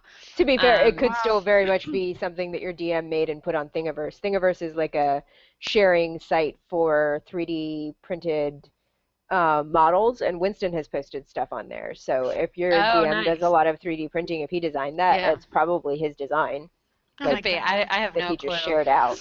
I just need it's like one of those things where it was just like, it was my first ever 3D printed thing. And I was just like, Mhm. ah, what? And like everyone's looking at it like, because it's like a newer technology, like at least among certain crowds. And so all my friends were like, what? Look at all that. And I'm like, I know, you can see the layers. How weird. So cool. Oh my gosh. Um, I'm still Josh, like, I still can't get over in my head that he took the time to write the letter about the gift too. Like that. Oh, yeah. I know. I have it somewhere. Whoa.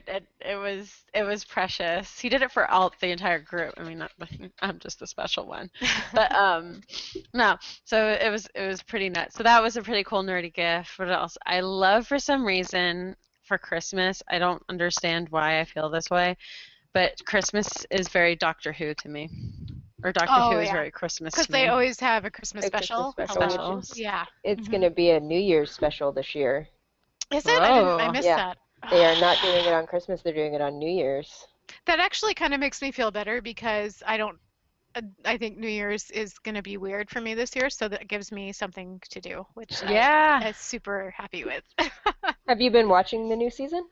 No, I keep trying to, and then I don't have cable, and Mm. so though I thought I had access to it, and then I don't. So yeah. Oh, that And I sucks. am taking No. my sweet, sweet ass time getting through all the doctors because I Mhm. love it so much that I don't want to then be beholden to like being like, oh, The I have to wait schedule. until the new Right. season. I just want to Hmm. be like, I feel like watching it right now. Oh, it's Oh, new so episode. great to binge. 9, 10, and 11 were just like, See, my problem is I loved the 10, Yeah, obviously obviously. 10 so much that I actually stopped watching it when I got to the point of I when he did was that about to regen too. because I was like, I Yep. can't deal this. Nope, nope, he's hmm alive forever. hmm And I so did then that I too. was like, okay, then finally I went and I only made it, I didn't make it that far into Matt Smith before then. I go through phases and the phases always at Christmas time. It's like, I went through one Christmas where I was decorating the tree to Doctor Who, like just Oh, listening. that's awesome. Oh my God. I don't know why. It's like most people put carols on. No, I put Doctor Doctor Who. Who on. Oh, totally. I Yeah. am caught up, so I'm ready to start the new season, but I haven't started it yet. I actually had a really tough time finishing up with Capaldi, and I guess this is probably like an unpopular opinion, or maybe just like not a lot of people share it, but like I loved Capaldi. I I did too. didn't super care for Clara, but I loved Capaldi. And I Hmm actually, the last season with Bill, I loved hmm Bill. I Bill know, me was too. I haven't seen great. all of the last season though. I don't want to do any spoilers for anybody watching, Okay. but I really, really enjoyed Bill a lot more than Clara. Clara was cool. She just wasn't, hmm she just, I not got for me. tired of Yeah, Clara. I yeah, feel like she could have gone. I wish that they had taken Clara out a couple seasons earlier and that we'd had more seasons with Bill. I I feel like agree. Bill should have been more than a one season companion. I feel Um, like they get their favorite companions. Like Rose was like a favorite companion. mhm, I'm trying to think about but there's like other companions where you're like, no, they're like good, but they're like there for much shorter. right. Hmm Or hmm like they just aren't the focus. Like Amy was the big 11 companion, Yeah, but I feel like Rory was way better. Oh yeah, yeah, Um, yeah. but yeah, I thought Bill was great. I loved My big Donna. spoiler, I love Donna Yes, Donna. Donna's so much. my Oh, Donna favorite was so Donna great. is my companion. favorite. Yes. Donna is my favorite. And like I do love Rose, but I love Rose in the context of her relationship with Ten. hmm As companions, like just evaluating companions, Donna is my favorite. I love her so I much. agree. Donna's probably, well, I don't know if It's she's my absolute favorite, but she's right up there.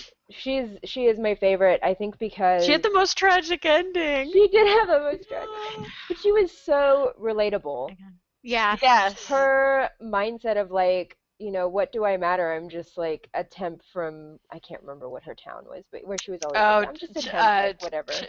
I don't remember either. Chatham? Chiswick. Chiswick. Chiswick, yes. Yes, Chiswick, yes. Yes, I'm just a temp from Chiswick.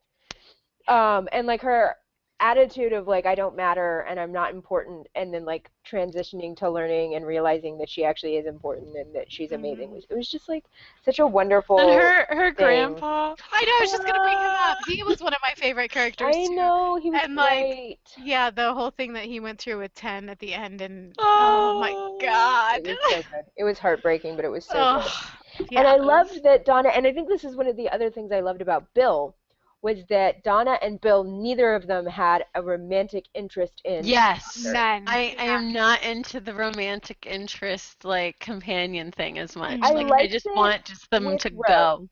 but I only liked it with Rose because it felt very reciprocated with Ten. Mm-hmm. It did not feel reciprocated with Martha. It didn't feel reciprocated with Amy. It didn't feel reciprocated with Clara. Mm-mm. And I don't like that pining thing that they do, where they're just like pining after the Doctor. It gets Rose old. with the Doctor felt like a relationship where they were best friends going on an adventure. And yes, there was romance there, but it was a mutual thing. Martha, I think, was the worst of them, but Martha and Amy and Clara were all like, I can't be with him, but I'm going to pine for him. And I'm like, no, I don't like this. Well, that's not supposed to be this. The story is about so much more Right. than romantic between the Doctor and whoever he's with. Yes. Like, it gets exhausting after a while. Like, I don't look forward to that at all. So Donna and Bill were both wonderful for not having that. And I loved that Donna was just there to go on like an exploration. Like it was just this like, okay, yeah, I packed a bag, let's go. Well, she was always like, he was always annoyed, but not really. But he was like, she always was like a big pain in the ass, but in a good way. Right.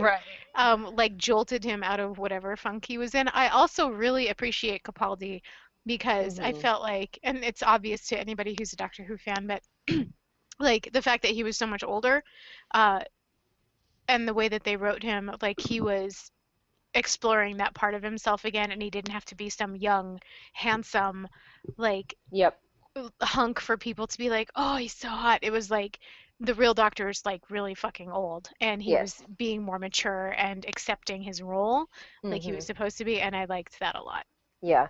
I really loved that aspect of Capaldi's Doctor, and I also really loved that he kind of was a grumpy, like no fucks given, but then when it came down to it, when he really needed to be emotional and have care, he had some of the best speeches. Oh my God. Yeah, he really did. So like, these are my values, and this is how I feel, and this is how it's going to be, and like he was very, stick to your guns about it, and I really loved that. And I loved that he didn't always sugarcoat things and make things seem happy and like there's always a happy ending. Like 10 is great, but one of the things that 10 always had with his stories was that there was a lot of, and 11 as well, I think there was a lot of hope, there was a lot of happy endings, and yes, there was sadness and there were sad endings as well, but that wasn't like the primary focus, whereas Capaldi had a lot of really depressing stuff happen, and they really explored the emotions there. And I think it was nice too because although he did have a lot of very difficult things, I felt like overall his character was much more stable, I guess, in a way. And I thought that was really, really represented in the episode. I can't remember the name of the episode. It was one of the first ones with him, though, where he was taken to the island and he had to keep dying over and over again to get through the wall. So oh my God. That's the end of, see, we're probably spoiling things for Michelle. That's the end of this I'm sorry. the Clara season. Sorry. Where are you in Doctor Who? Like, where are you right now? Amy and Matt Smith. Okay. Oh, I should be quiet then. I don't want to ruin it for you. But I will say that you should try to get through because I think Capaldi is great. Matt Smith was a good Doctor, but my favorites have really, Capaldi is now one of my favorites. That's cool. Matt Have you ever Smith tried was watching alright, Classic Who? I have. I have tried. My favorite classic Who Doctors are Peter Davison, which was 5, and I also, and I know this is controversial as well, but I really liked 7, Sylvester McCoy. Is that the one I think it is? If it is, then yeah. I gotta look it up. He is, so one of the things that I really liked about him was not necessarily him as much as I liked his companion Ace, which was the girl with the bomber jacket that called him Professor. Oh, no, that's not the one I was thinking of. Okay.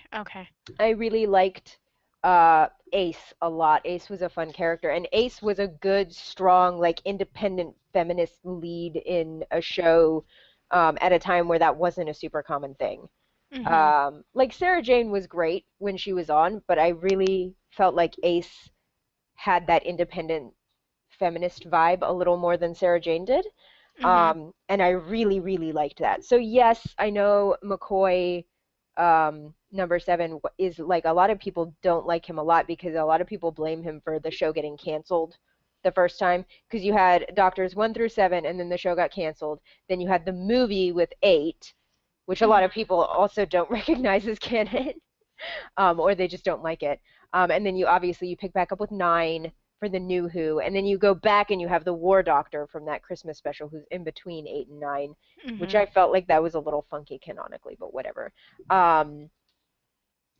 So yeah, and then you have 9 through present, which is now 13. So 7 was the end of old Who, and a lot of people felt like it was his fault, and they blame him for the show getting canceled, which I don't feel is entirely fair. And I think he actually did a pretty good job with what he was given. I need to go back because every time I do try, I think like kind of what Michelle was alluding to, like every time I try to watch Classic Who, I think I might go, I think it's like the really, really early like episodes, and where they're like 4 episodes for a single arc, and like you're watching it and you're just like, I can't stay awake. I'm falling asleep. Yeah, that's the trouble. Like, I really, really want to go watch them all. I really do, and I plan on doing it. But the times I've tried, I wasn't in the mindset to do it. So I'm like, okay, I'm gonna go wash the dishes, which is awful. I think you don't have to go do other things. Like, I think you don't have to watch all of old Doctor Who. And this is something that I feel like I can confidently say after I've started watching Star Trek.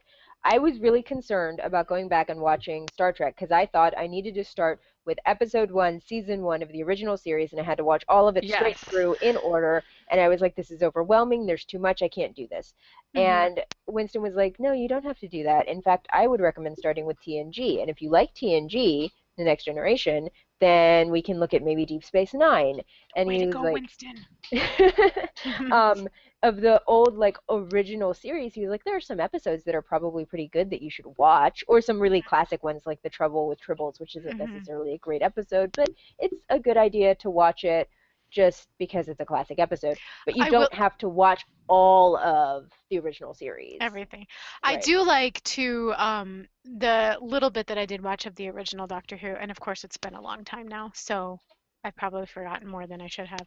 But it's really nice to see where some of the old stuff ties into the new stuff, like the first time you see the Daleks, the first time you see like Davros and things like that, and how those things have how those things have progressed. It's really neat to see, because even though you know where they come from, like the little like parts of the episode you're like, oh, I didn't realize that came from that, and that was really cool to see.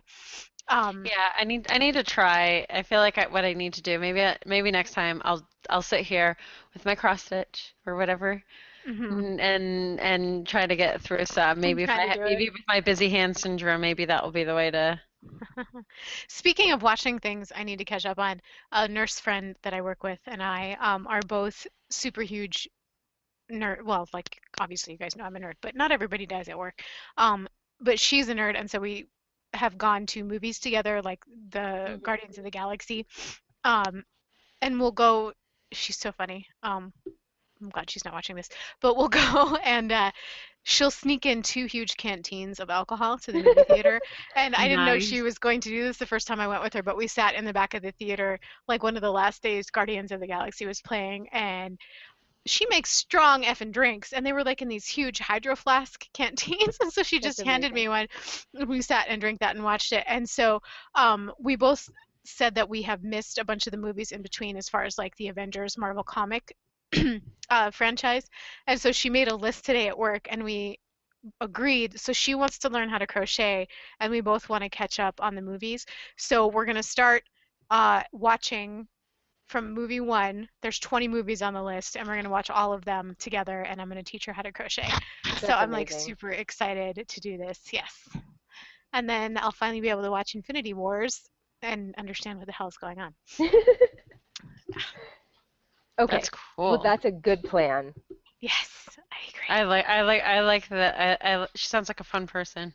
She is. She's really cool. I, That makes I me miss. struggle with the superhero movies. That could be a whole topic on and of itself. Oh my gosh, I feel like we have to do that now. Yeah. So Yeah. I will say though that the point was that I was trying to make earlier is that if you do want to tackle old Who, don't feel like you need to start at the beginning with the first Doctor. Like pick a Doctor Oh. that you're interested in and watch a few episodes. Don't Hmm. try to go all the way back and start right at the very beginning. You don't have to. It's not like a That's a good continuous. point. Right. I really want to watch Tom Baker because I haven't seen any of his, and he keeps getting like special moments, and hmm and so Tom I'm. Tom Baker is the longest running Doctor.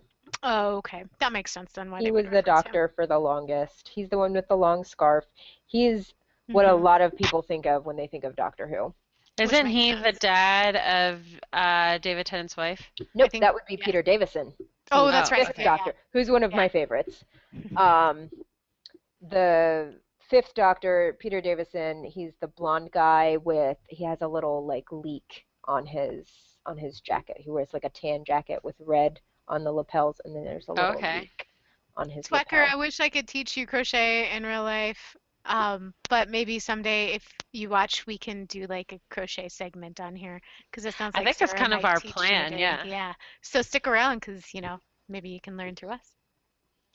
Yeah, I think we were planning on potentially doing like a more like in-depth Hmm. sessions. Yeah, we should at some we should plan. I think we're gonna wait till after the holidays and we've gotten really in the swing of Hmm. this show to start planning more serious stuff. Right now it's pretty much just we show up and we chat about Do nerdy things. things while we make stuff. And I'm sorry I've stopped crocheting. I had to go eat and I'm still starving and That's okay. forgot to bring my stuffing, so I'm kind of a mess today. But usually I know what I'm doing. Meanwhile, I'm sitting here, so I started a new color, and I'm stressing out about my back. I don't know, you probably see me looking at the back of this a little bit more than I normally do because, God, okay, so people make a whole art of the way the back looks. I remember you Okay. saying that, yeah. So, okay, look at Asia. That's what my finished one looks like. You can Mm-hmm. kind of see that for the most part, there's just a lot of knots at points like here. You have where I jumped a bunch of places in the fabric to go over, and that's Mm-hmm. usually when I don't have to do that many stitches there. It doesn't make sense to tie a knot, to then tie a knot and do like a little bit there. Sometimes, literally, it's just probably me being a little bit more lazier. I'm a little concerned that maybe I've been too lazy with North America. That seems somehow symbolic of something. I don't know. Because, like, you can see that there's a lot more here Mm-hmm. where it's jumped.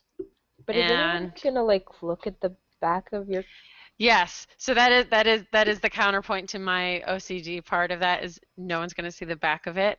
However, also the other thing I'm trying to I'm like sitting here doing myself like a mental pep talk, trying to calm the anxiety is that given that Canada is so spread out in the first place and like it's not like solid block of color that it is more like these little bits here and there that maybe then also makes it okay. Absolutely. I'm literally let's keep looking.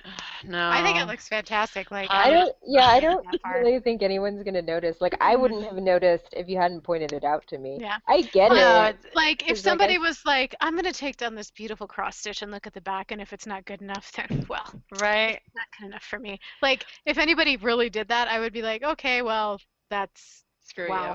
Yeah. Yeah. No, oh, okay. So I have something to round off our discussion.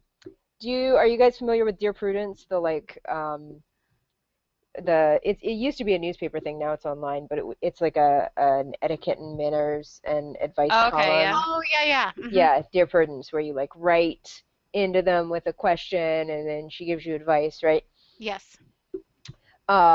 So someone wrote into Dear Prudence, and I can find this. Actually, I should find it if I'm going to talk about it and link it. Um,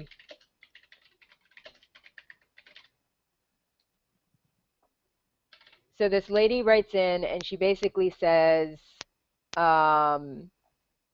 I'm going to link this. There's a couple of them before the knitting one, but you can scroll and find it.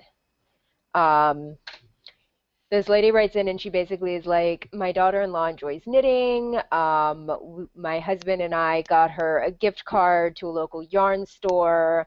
And then 6 months later, on our anniversary, she gifted us a handmade bedspread, which she told me she made with yarn purchased from the gift card.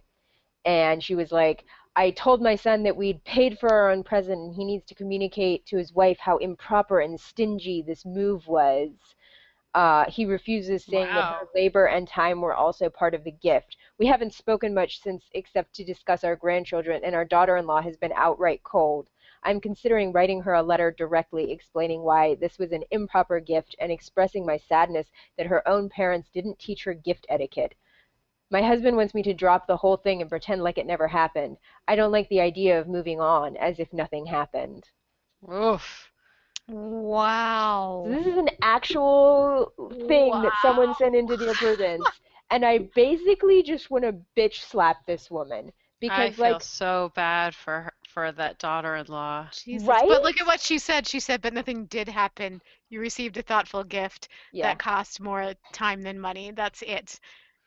I'd love to Wow. know how she responded That's Yeah, what I'm that saying. was to That's their. what yeah. that was her Prudence's response. response was really good. She was like, um, even if you don't like knitwear, your daughter-in-law spent countless hours over the course of a half year working on something very detailed for you.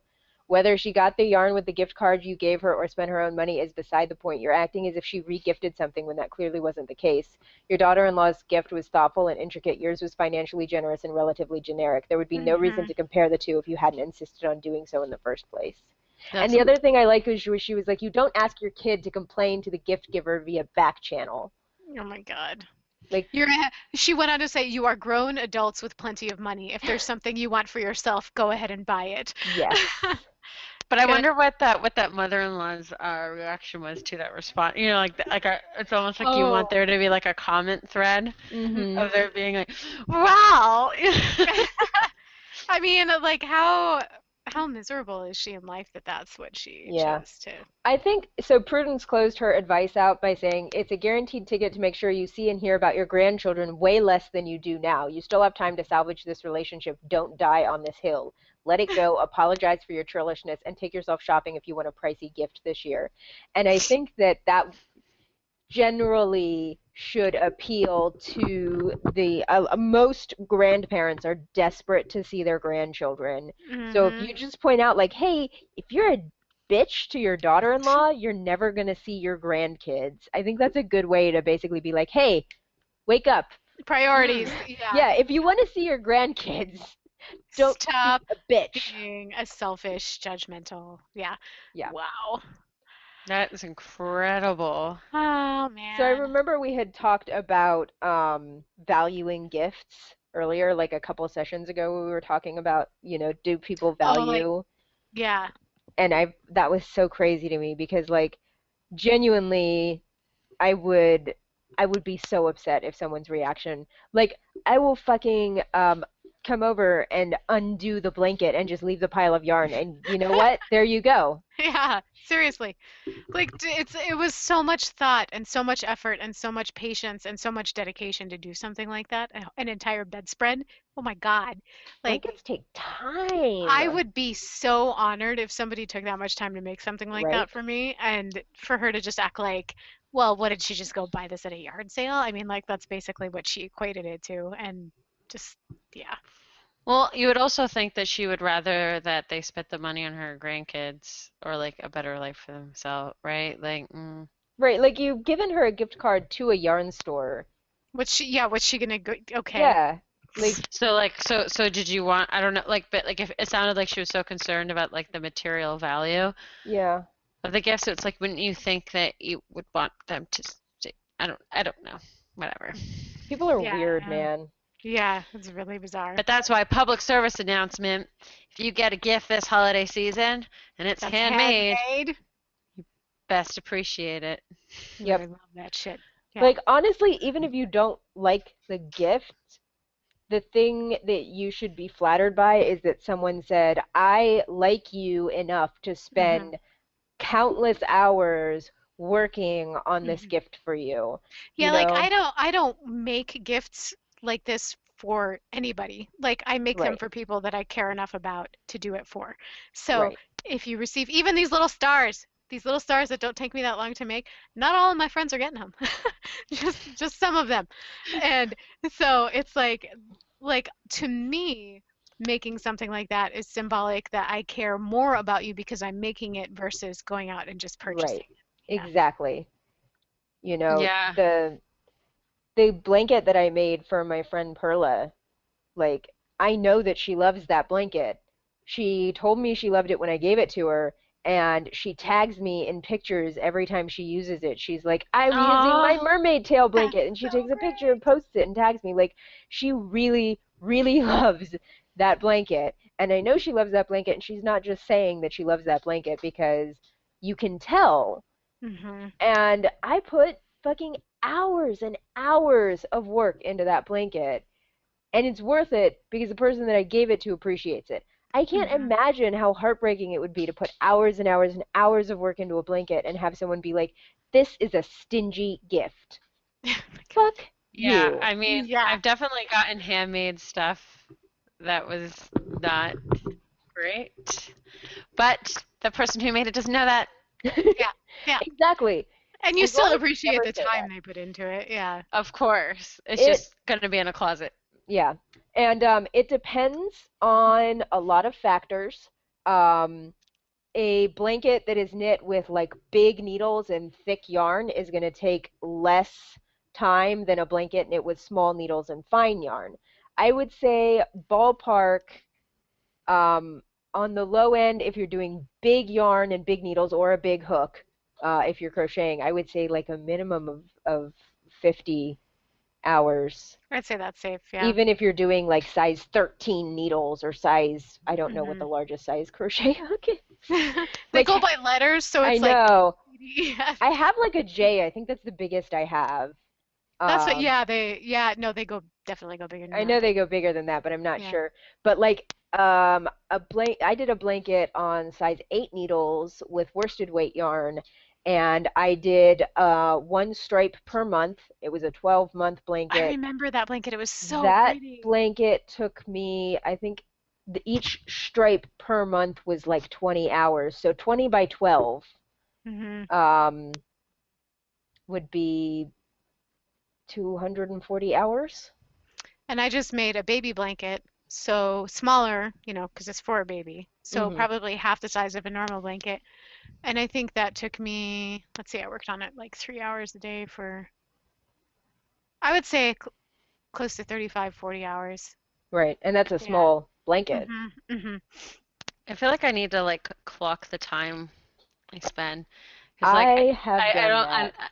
I'm very curious. Maybe that's what I'll do for this dice bag. From the That time makes that I go and I start cutting the fabric for it, because like first I gotta cut the fabric, design it, all of that. Any time spent working on that particular project, I'm gonna log the hours, and then maybe that will be part. And then that way, whoever wins it on the giveaway really appreciates it. Maybe we should start including that on gift tags when you give something like, here's your hat, I love you. It took me 17 hours to make it. Right? Yeah. I made a vest, like a flowy vest thing for my aunt. That's her gift from me this year. And I actually did time it. I need to do this more often. I took notes on it. I took notes on my phone. And I spent 7 hours on this. And for context, and this won't mean a lot to anybody that doesn't do fiber, um, but Michelle, I think you would have a grasp of it Mm. at least vaguely with needle sizes. It was on size 19 needles. So size 19, I actually have them here. Let me show you what size 19 needles look like. They're very, very big. They're not the biggest. The biggest I've ever owned is like size 35, which is basically insane. That is for knitting like giant, giant fucking blankets with like roving, basically. Have you ever done the knitting where you just knit with your arms? I Like with the have. huge chunky, yeah. I've always wanted to try that. But even that I, doesn't work in my I like. brain. So is that your needle holder? Yes. It looks like a Oh, very paintbrush holder. cool. Maybe That's I need awesome. to maybe I need to update what I have. What I So have is like from my great grandmother, and it's like a big tub. these are Yeah, size 19 Josh, needles. when you get like huge, huge, huge Whoa. chunky yarn that's like this big around, Hmm. you can wrap it around your arms and then use your An arms as the arm knitting knit, needles yeah. and switch back and forth. Yeah. So the needles I'm working with right now, I think are size 8. I want to say. I want to say these are 8s. So you can see the difference. This is an 8. This is a 19. So I knit the thing on size 19 needles, which is basically like the fastest possible way to knit. The bigger the needles are, the faster the knitting goes. And it still took 7 hours to knit the vest that I did for my aunt. It's Do not all your needles fast. match? No, not all of them, but I do have some matching wooden ones and some matching metal ones. I'm I do have jealous. some. God, my whole thing must be just so hodgepodge. So these are just straight needles. These are like double points mostly, and then I have a couple curved ones in there, or cable ones. I have some sets that are interchangeable cable needles, which these are pretty cool, and I will show you guys. I have become one of those people where like I can't just get needles from Michaels. Well, I mean, it's like a very serious hobby for you, but I'm like, it's now making me reconsider like my whole needle collection. Maybe I should just start a new needle collection. So these are Haya brand interchangeable cable needle sets. I have 3 sets. I have a set of large needles, I have a set of small needles, and then because that wasn't enough and I always had too many projects going, I got a 3rd set that was a gift from Winston from our anniversary that is both large and small. So I technically now have awesome. 2 large sets and 2 small sets. I'll just go ahead and open the large one because that shows everything. I'm actually hoping to replace my current crochet needles because I've been using the same ones I've had for like 10, 12 years and I hate them.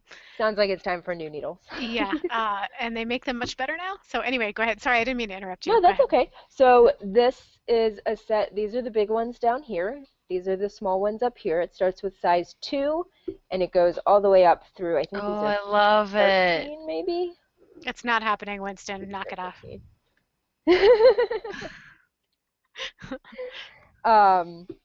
So this is the whole set of the needles, and then in the back, I love the case, by the way. It's really pretty. these are all made with recycled silk, which is really cool.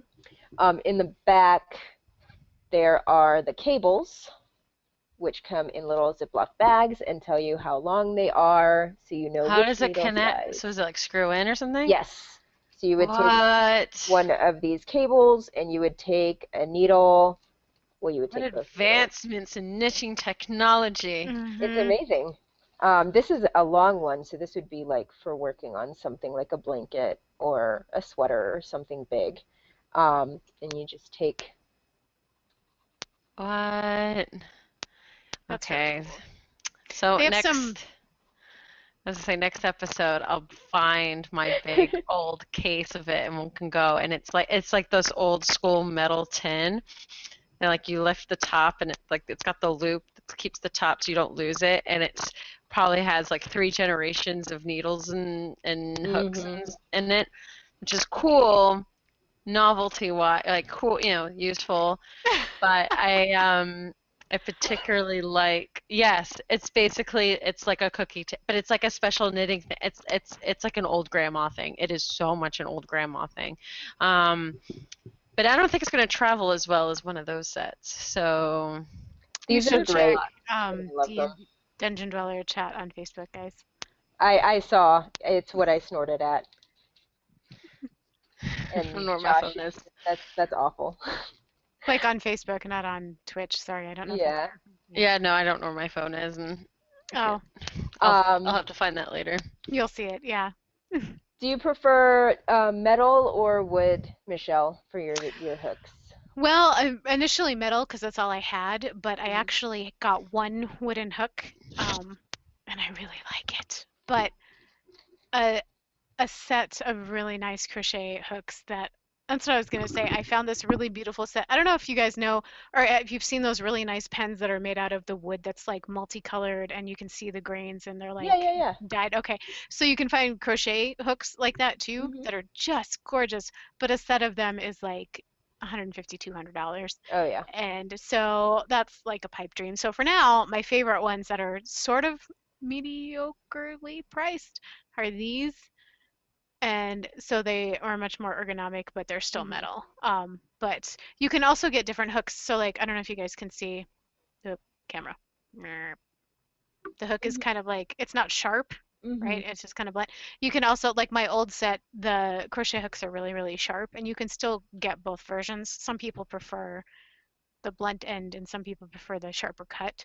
And I started with the sharper cut and I prefer the blunt end now because when I first started, I was worried that I wasn't pulling things tight enough, and it helped with getting my stitches even. But now that I know the flow of crochet, it's much, much better for me to use this kind because I just know the feel of the yarn and I know what I'm supposed to do. So I'm hoping to slowly get a set like this someday, maybe. Yeah, I have both wooden and metal, obviously. With the circular needles, I prefer metal, but with double points, if I'm working on double points, I prefer wood. hmm I think it's because with circular needles, I don't have to worry about them being slippery, and I like them being slippery because it goes faster.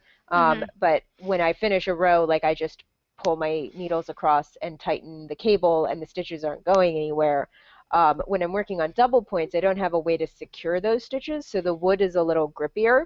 And that way I'm not as worried about it sliding off the tips of the needles. So it's like That makes sense. preference I can see based that, yeah. on which way I'm knitting.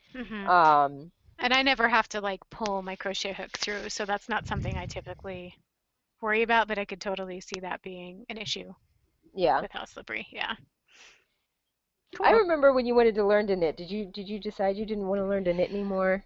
Well, there's like a part of me in my head that's like, yeah, it'd be really cool to know how to do that, but I get so angry when I try that I have to like come to terms with my inner knitter and stop getting so frustrated, which is weird because normally when I learn things that I'm not good at, I'm like totally fine with sucking. But for some reason, when I try to knit, like I'm like, this doesn't make any sense because I keep trying to crochet and then with two sticks instead of one, I don't know, my brain's just like, why are you doing this when you can just crochet it? Like stop. So if I actually sat down and practiced, I'm sure I could learn how to do it. I just haven't. I've officially done both crochet and knitting. I don't Me know that I too. have a preference. I think I think I vacillate. they have like there is a place for each where I think they really shine. Like for example, if I wanted to make a stuffed animal, I would want to do that with crochet. hmm Crochet lends itself very easily to making amigurumi and animals and Oh, you know, amigurumi. like things that need a weird shape to them. The crochet is a little more flexible in terms of adding and taking away stitches and hmm making the weird shapes and whatever. And so I think it really lends itself to something like a stuffed animal. hmm But a sock, for example, you really wouldn't want to do a crochet sock. You can, some people hmm do, but I think you would have to learn to get accustomed to wearing a crocheted sock because it would be a lot bumpier than a knitted Oh sock yeah, would that's true. be. And Yeah. you can get really small crochet needles, but I agree, it's still not the same as having the knitted. I Right. totally agree. Yeah. So like there are Fascinating. places where crochet would be a better choice for your project, and there are places where I think knitting would be a better choice for the project. And so there is a benefit to knowing both. I can do crochet. I would probably need to brush up on it a little more if I wanted to do a stuffed animal or something. I don't do a lot of stuffed animals though in terms of gifting. The thing that I really love to do, obviously one of my favorite things to do is socks. But a lot of what I make is garment based. Crochet is with blankets, I feel like it can go either way. It really is just like, what are you trying to make? Are you trying to make an Afghan because you're probably going to crochet that? Are you trying to make, you know, a lap blanket that you might knit that? Like it's really very preference based when it comes to blankets. So it can go either way with that.